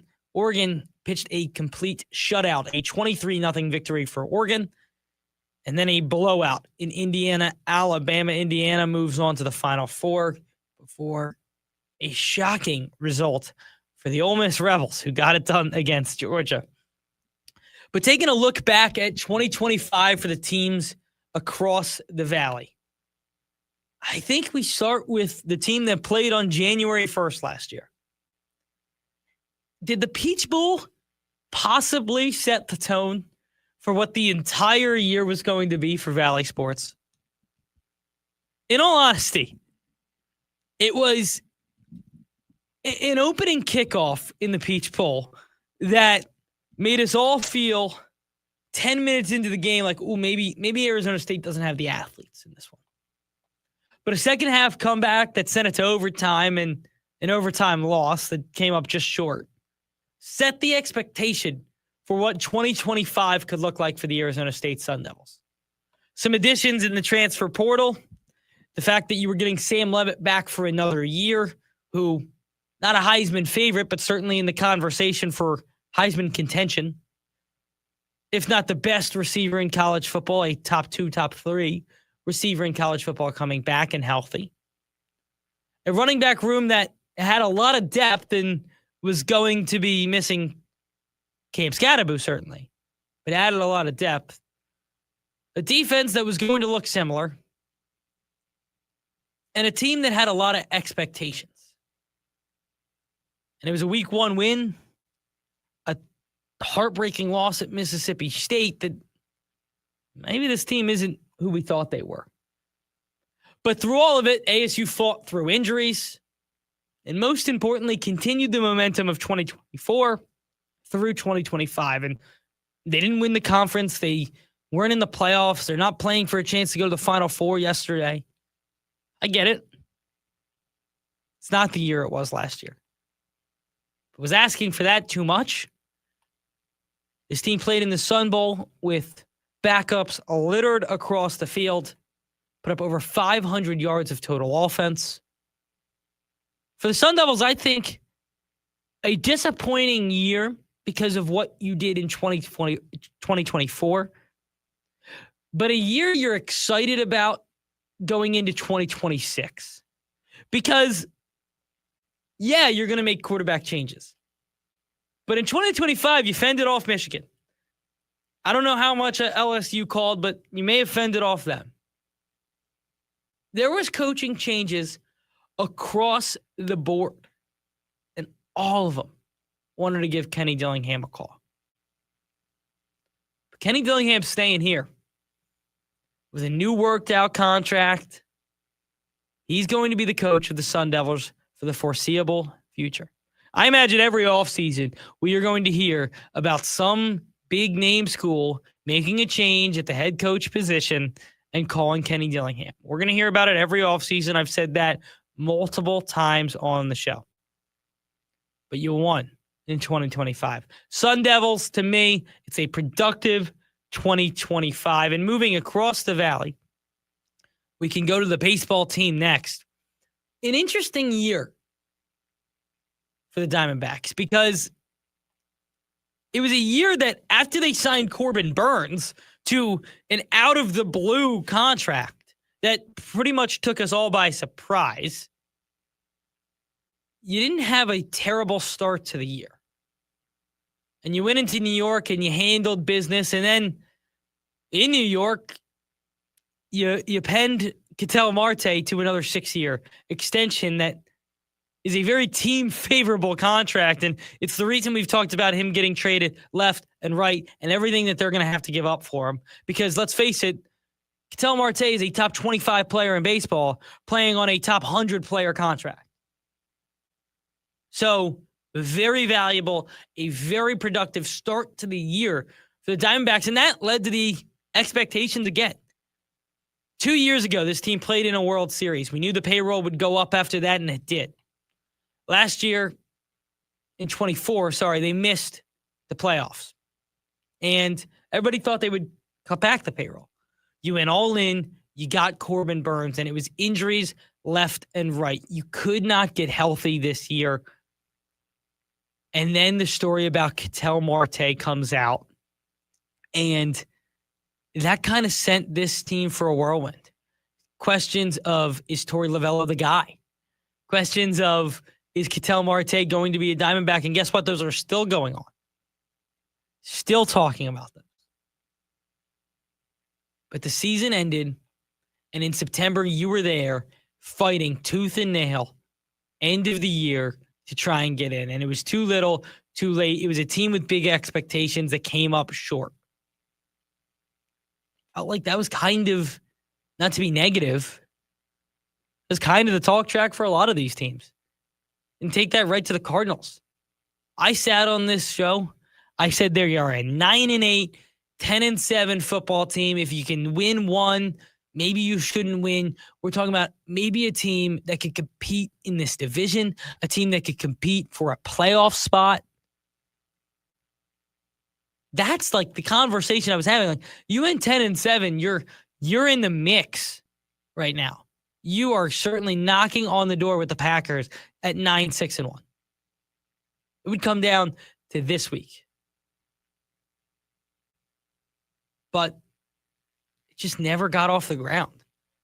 You had 2 wins early in the year over the Saints and the Panthers. You started 2-0. And then you rattled off loss after loss after loss after loss, all in the fourth quarter before going into your bye and thinking, hey, okay, bouncing back here. Got to win against the Cowboys. And then the wheels fell off again. The Cardinals, not maybe, not likely, are the most disappointing Valley team here of 2025. Not because they had the highest expectations. I would say that probably goes to ASU or the Diamondbacks. I would say both those teams had higher expectations than what the Cardinals could do. I'm not saying every expert was saying the Cardinals are a playoff team, but there were certainly people in the national media that said in year 3 of Jonathan Gannon, with the addition they made in Josh Sweat, if that pass rush could get a little bit better, Walter Nolan was a huge addition they made. Calais Campbell seemed to be looking as good as ever in the late stages of his career when you brought him in week 1 and week 2. And there was people, me included, who fell for the trap a little. They were going to right the ship. 2 wins, but they didn't look pretty. They'll right the ship. In a loss in week 3 in San Francisco in a game that you should have won. You needed 1 first down to do it. A drop by Zay Jones, a drop touchdown by Marvin Harrison Jr. And it just felt like from that point on, the wheels came off. Taking a look around the Valley, a disappointing season for the Diamondbacks, who didn't make it. A disappointing season for the Cardinals, who are playing for nothing this weekend. And however you want to sugarcoat what ASU did in 25. An 8-5 season that I think we would be happy with any year. But given what last year was, can we be excited about it?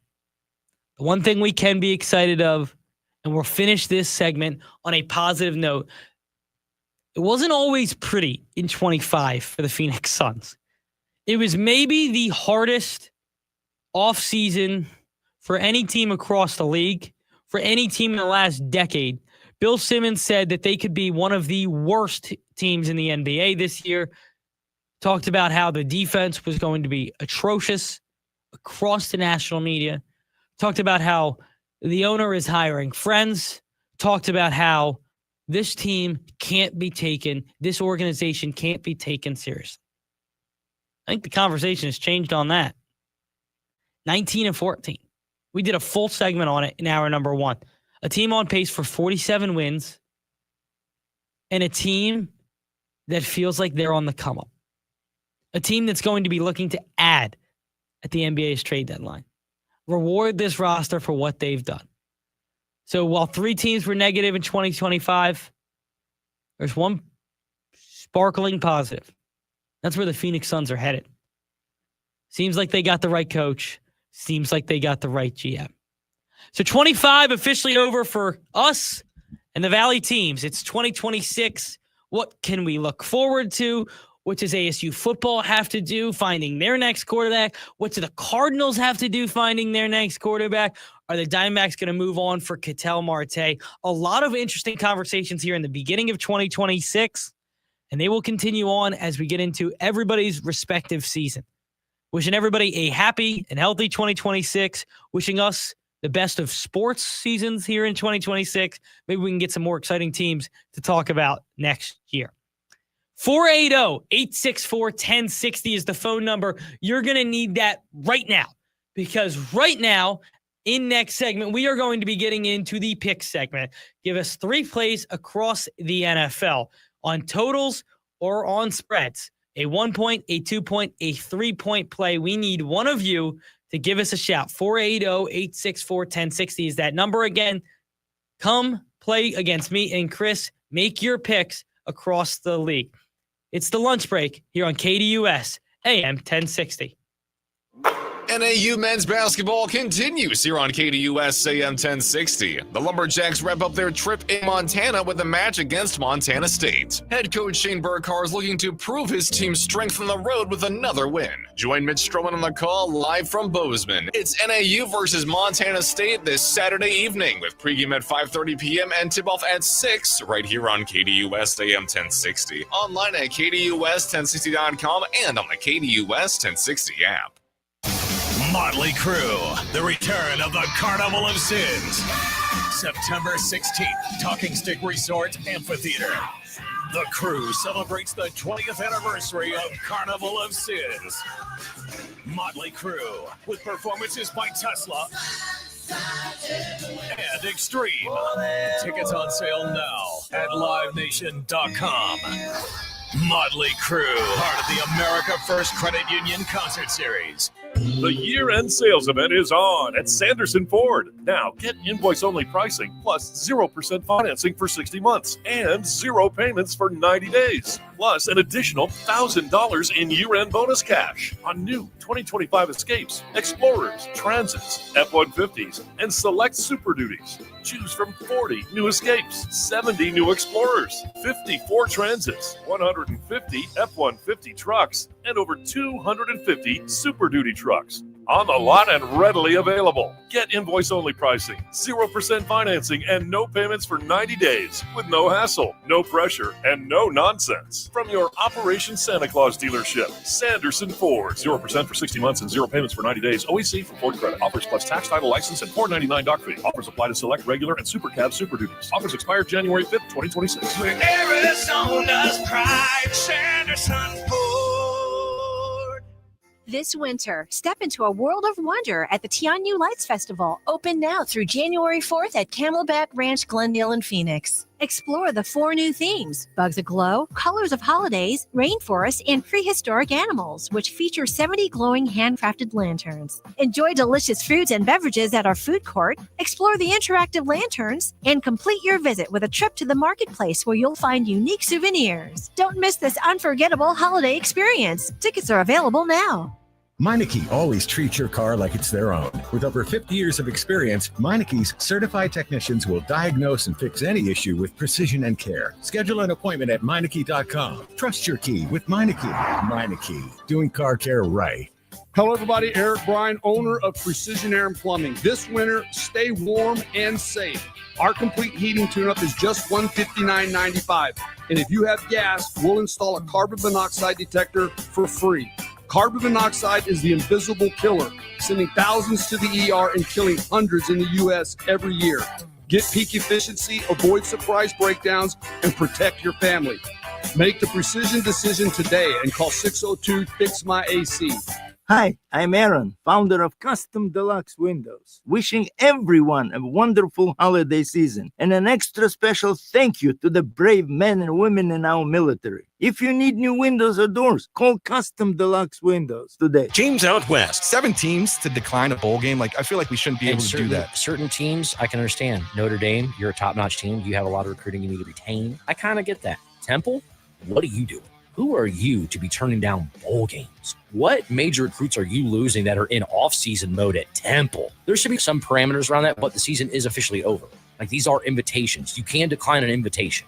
So I see it from both sides. Every other Monday night from 6 to 7 p.m. right here on KDUS AM 1060 and on the KDUS 1060 app.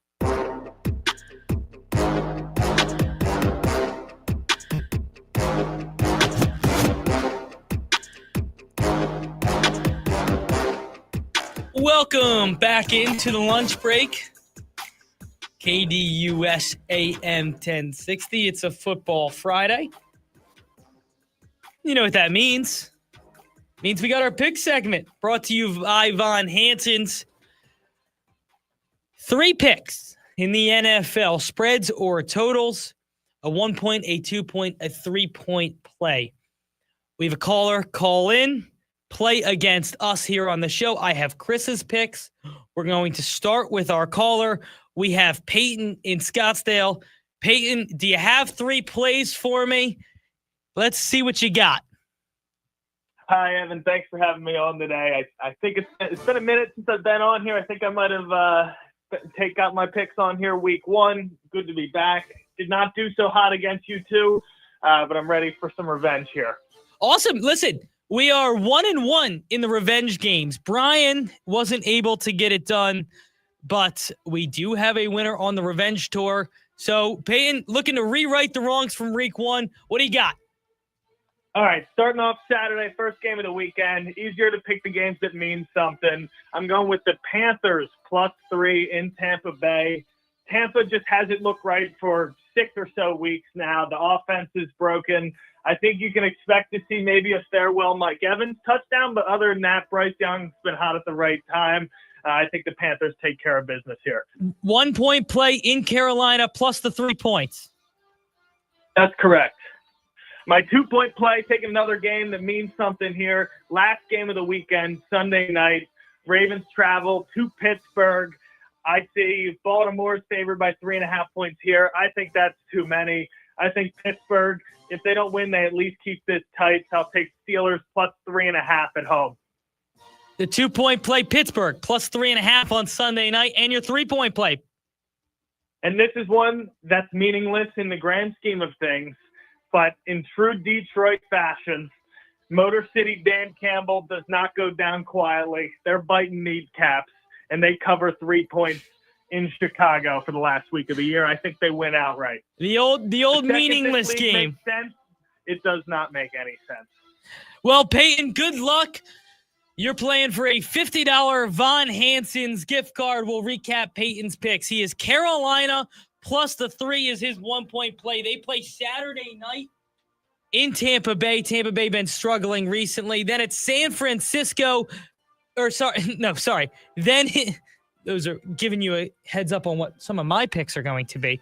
But his 2-point play is Pittsburgh plus the 3.5 at home. And then his last play, his 3-point play, Dan Campbell plus the 3 on the road in Chicago. A little revenge game for the Bears after Detroit laid 51 on them in week 3. Feels like that time of year. All right, so next, I got them texted in. No explanations on these, so I'm just going to kind of go with what I got. Go with what I think his head is. I've done this show with him for 6 months. I've seen him pick for 17 weeks. I feel like I know what he would be thinking on all of these games, so I'm going to guess. Just going to do my best guessing game here. But we'll start with Chris's 1-point play. The Rams minus 8.5. He would sit here and tell you if it ain't broke, don't fix it. He's picked against the Cardinals in 3 or 4 straight weeks. Rams at home this week playing the Cardinals. They're 8.5-point favorites. That's Chris's 1-point play. 2-point play. Give him Buffalo at home minus 7.5. They have the Jets traveling to Western New York. Same strategy here as he has for the Cardinals. Pick against the Cardinals, pick against the Jets. A 7.5-point spread. He likes the Bills minus the 7.5. And his 3-point play. It's been working for him all year long. He's taking San Francisco, as we have coined them here on the show, the Honda Civic. Old, reliable. Get it done in the trenches. The Niners plus 1.5 against the Seattle Seahawks on Saturday night at home. There it is. A 1-point Rams minus 8.5, 2-point Bills minus 7.5, and a 3-point San Francisco plus 1.5 at home playing for the 1 seed. Those are Chris's 3 picks, and we will finish with mine. I hate how much overlap here I have with both Peyton and with Chris. But we knew where I was headed in week 18. I've been riding them all year long. Panthers plus 3 on the road in Tampa Bay will be my 1-point play. Carolina has not won a game they've been favored in all year long. Thankfully for all of us, they are 3-point dogs on the road in Tampa Bay, and the Bucs have not been good recently. Todd Bowles is coaching for his job. I think Carolina wins this game, wins the division, and hosts a playoff game for the first time in the Bryce Young, Dave Canales era. As much as I want Dave Canales to win the Coach of the Year, and my sigh of disappointment was that he's not going to, the job he has done with Carolina this year, and if they can win and get to 9-8 and win this division, certainly deserves to be in the Coach of the Year conversation. But the Coach of the Year will go to this next team. I will also be taking the San Francisco 49ers at home on Saturday night. Both of my 1- and 2-point plays fall on Saturday. Give me the Niners plus 1.5 at home. I think they win this game outright. And I think we're talking about the San Francisco 49ers being the 1 seed. And what a job Kyle Shanahan has done, because that team has had every reason to not win that division. Every injury possible. And I know that because the Cardinals have made excuse on injury after excuse on injury. And everybody who defends Jonathan Gannon and who defends the Cardinals talks about the injuries. Take a look at the other teams in your division. Take a look at San Francisco. They're playing for the 1 seed. They missed Brock Purdy. He's going to play his 9th game of the year this week. Missed 8 games. Missing George Kittle for a chunk of the year. Missing Christian McCaffrey for games. This team has been able to get it done. And they're playing for the 1 seed and giving them plus 1.5 at home. My 3-point play. I'm on the other side of Peyton. Peyton loves Dan Campbell in a meaningless game. I think a little revenge tour here for Ben Johnson. Went back to where he was last year, got destroyed in week 2. Week 18 won't be the same story. They have to win to lock up the 2 seed, playing for something.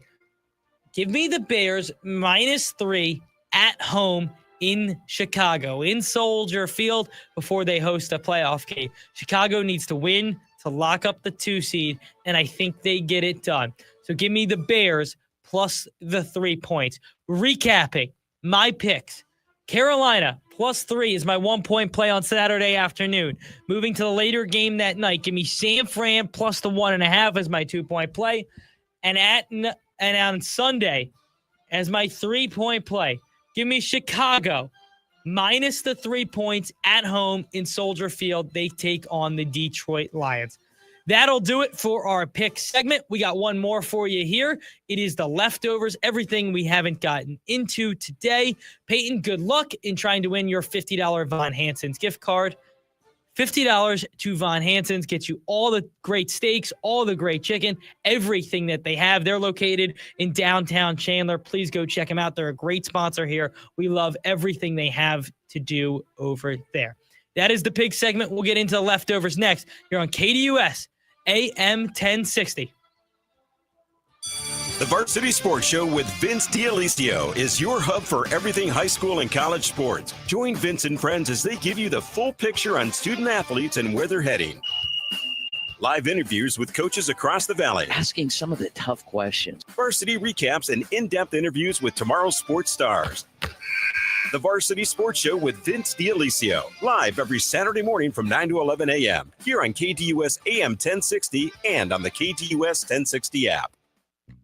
The other day, I couldn't find my belt, and my wife found my belt, and as she brought it to me, she said, "Where would you be without me?" And I wanted to say, exactly here without the belt.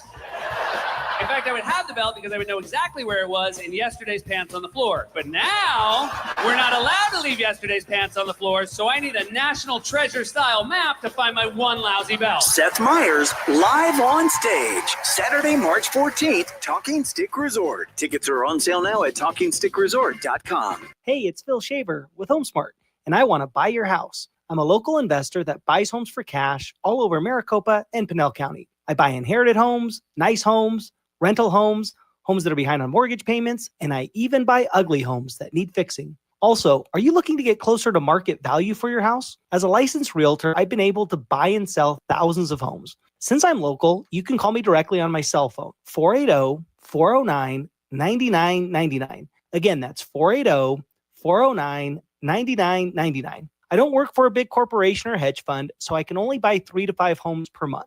There are no fees involved, and you can pick your own close date. The best part is I buy homes as is, so you don't have to worry about doing any repairs. Again, you can call me directly at 480-409-9999, or you can go to my website, gosoldaz.com. That's gosoldaz.com. A noisy garage door is a cry for help. Hi, I'm Tommy Mello, owner at A1 Garage Door Service. Most repairs are simple, but if left untreated, they can turn into costly repairs. Your garage door works hard every day, and a little maintenance goes a long way. We fix garage doors fast with quality parts designed to last a lifetime. From repairs to upgrades, it's A1 from day one. Call A1 Garage Door Service, and you'll be smiling today. A1Garage.com, A1 from day one. You're listening to The Jim Rome Show. The Lane Kiffin reinvention arc went from one of the truly feel-good stories in the game to him once again becoming public enemy number one. I have no issue with him leaving. It's how he left, burning all bridges yet again. You strung Ole Miss along. You turned it into a complete circus, and then you were bent when they wouldn't let you coach them in the playoff? Get out of here with that. It's natty or bust for you at LSU, Lane. The Jim Rome Show, 1 to 4 p.m., Monday through Friday, here on KDUS AM 1060.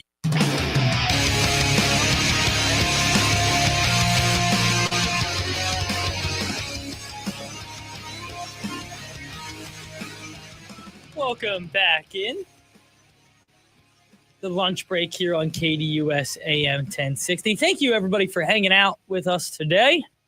I say us. It's just me today, no Chris. I'm Evan Reiser filling in for Chris Schubert on this Football Friday edition of the show. We had our pick segment. We did the NFL look ahead. We talked about the teams in 2025 and what it looks like going into 2026. What an exciting time always at the new year.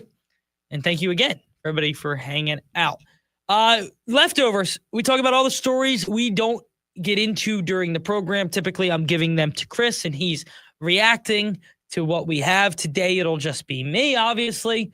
And over the weekend, what we did have, not over the weekend, felt like the weekend, but over the new year, we did have 4 games that we haven't been able to talk about. And it started on the 31st with maybe, if not the most surprising upset of the weekend, the second most, certainly. Miami in the Sugar Bowl takes on Ohio State and gets a 24-14 win. A 10-point victory over Ohio State. And 2 days ago, I offered Chris the old Ohio State, Indiana, or the field, thinking that both Ohio State and Indiana will win pretty handedly, and we'll get into that next. But Ohio State wasn't able to get it done. Miami moving to the Final Four. And there were people in the national media that were kind of all over this Miami team. A quarterback that has a ton of college football experience in Carson Beck in his first year at Miami. And he's played in big games. And he was excellent again in this one. So not enough for Ohio State. They will fall to a 12-2 finish for them. The 2 seed is officially out. Miami moving on to play the winner of last night's game. That was awesome. A 39-34 victory for Ole Miss. Pete Golding's Ole Miss team, in just his second game as the head coach of the football team, was able to beat Georgia in the quarterfinal game and head to the Final Four. A 39-34 win where they drove the length of the field to end the game. Trinidad was awesome once again. They kicked a field goal to go up 3 before getting the safety on the pursuing kickoff. Kind of a crazy finish to that game, by the way. There was an onside kick. There was a safety at the end. There was a pitch it around play at the end. But nonetheless, Ole Miss sticks it out. 13-1 they are this year. They're headed to the Final Four to play Miami here at the Fiesta Bowl. Rooster from the Sports Zoo, he'll be there. I'll be there. We're going to have some fun at the Fiesta Bowl. Can't wait to do that. That's going to be an awesome game. And then the other games, it started in the morning. Oregon and Texas Tech took each other on in the Orange Bowl, and Oregon pitched a shutout, a 23-0 win over Texas Tech. And this game was 6-0 at halftime. It felt like Texas Tech was in it. They had some turnovers they were able to get on Dante Moore, try to give them some opportunity for points, and they just couldn't get it done offensively. No points, held to a complete shutout. And at the end, it just felt like Oregon pulled away, out-athleted them at the end. But a fight for Texas Tech up until halftime, till Oregon ended up winning 23-0, a 3-score victory for the Oregon Ducks. They're headed to the Final Four, and they take on Indiana with the most dominating win of the day, one of the most impressive wins I have seen in a long time. Alabama's offense hasn't been rolling here for a couple weeks, and it's been a what-if. And it felt as if maybe in that second half of the Oklahoma game, they had it figured out. That may not be the case, because a 38-3 win for Indiana proves that Indiana is the number 1 team and should be the number 1 team in the country. And they got it right. Last year, we saw Indiana get into the playoff, play Notre Dame, and really never have a chance in that game. And Kurt Signetti went back to the drawing board, knew they needed more talent, went to the transfer portal, went to recruiting, got it done, and they are by far the best team in the college football playoff, by far the best team in college football. Dominated Alabama in the Rose Bowl. I mean, that's the biggest Rose Bowl blowout I can remember in a long time. A long time. And that is one of those old Final Four games where the one team is playing the 4. Those old Alabama-Notre Dame games, Alabama-Cincinnati. And they would just dominate them. That's what that felt like. And to see Alabama on the receiving end of that was something else. But the Final Four is set. Miami versus Ole Miss in the shocker game of the Final Four. Indiana taking on Oregon, all for the rights to go to the national championship, the 12-team playoff I got to tell you, last year I didn't know if I loved it. This year, living up to the billing. Living up to the billing. It was a full day of football, a full day of sports on New Year's Day, and it is all over as we head to 2026. I hope everybody had a wonderful New Year's Eve, a wonderful New Year's Day. Wishing everybody happy and healthy 2026. Can't wait to continue working on the show. Can't wait for you guys to all continue to tune in. Thank you, as always, for your support. Thank you for listening. Thank you for hanging out with us. I'm Evan Reiser, hosting KDUS's The Lunch Break. You're on KDUS AM 1060. Peace out.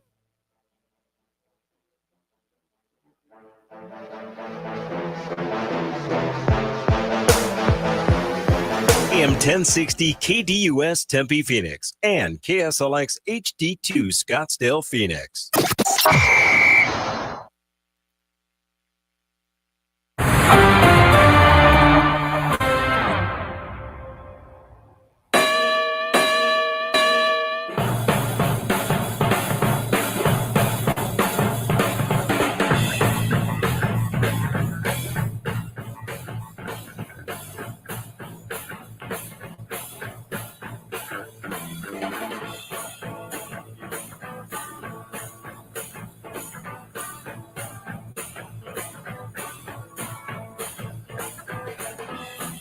Live from Southern California, this is the Jim Rome Show with guest host Brian Weber on Westwood One.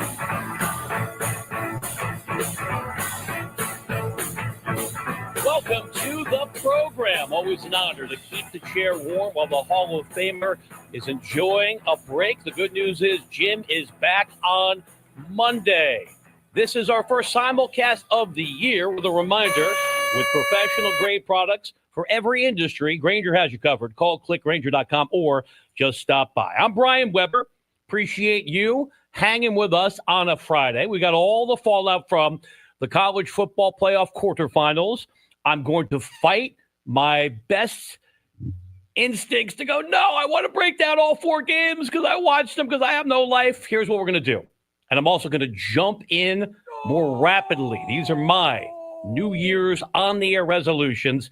Going to give you brief takeaways from the games that were compelling and tell you what it means for the constantly evolving college football landscape. NFL weekend kicks off tomorrow. Bunch of meaningless games, so we're going to focus on the games that matter, namely San Francisco and Seattle. In 20 minutes, will Sam Darnold cash in on the opportunity for redemption?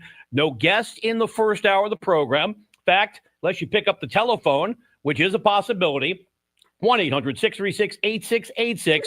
You will not hear another voice other than yours truly unless I remind myself to play the Fernando Mendoza sound, which is brilliant coming up. College football analysis by yours truly. Then we'll circle back to it in hour number 2, 4:40 Eastern time. We'll check in with Manny Navarro of The Athletic, 5:40 Eastern, the last hour of the show. We'll be joined by Andrew Brandt, the former NFL executive, who also is a proud alumnus of Stanford University. Speaking of New Year's resolutions, I've decided I need to talk more about my years in Palo Alto. I don't think I have been living in the past enough. So I actually spent some time to make sure I got the quote right. Stanford football former head coach John Ralston wound up in the pros. When he got fired by the Broncos, he told reporters the reason why was illness and fatigue. His players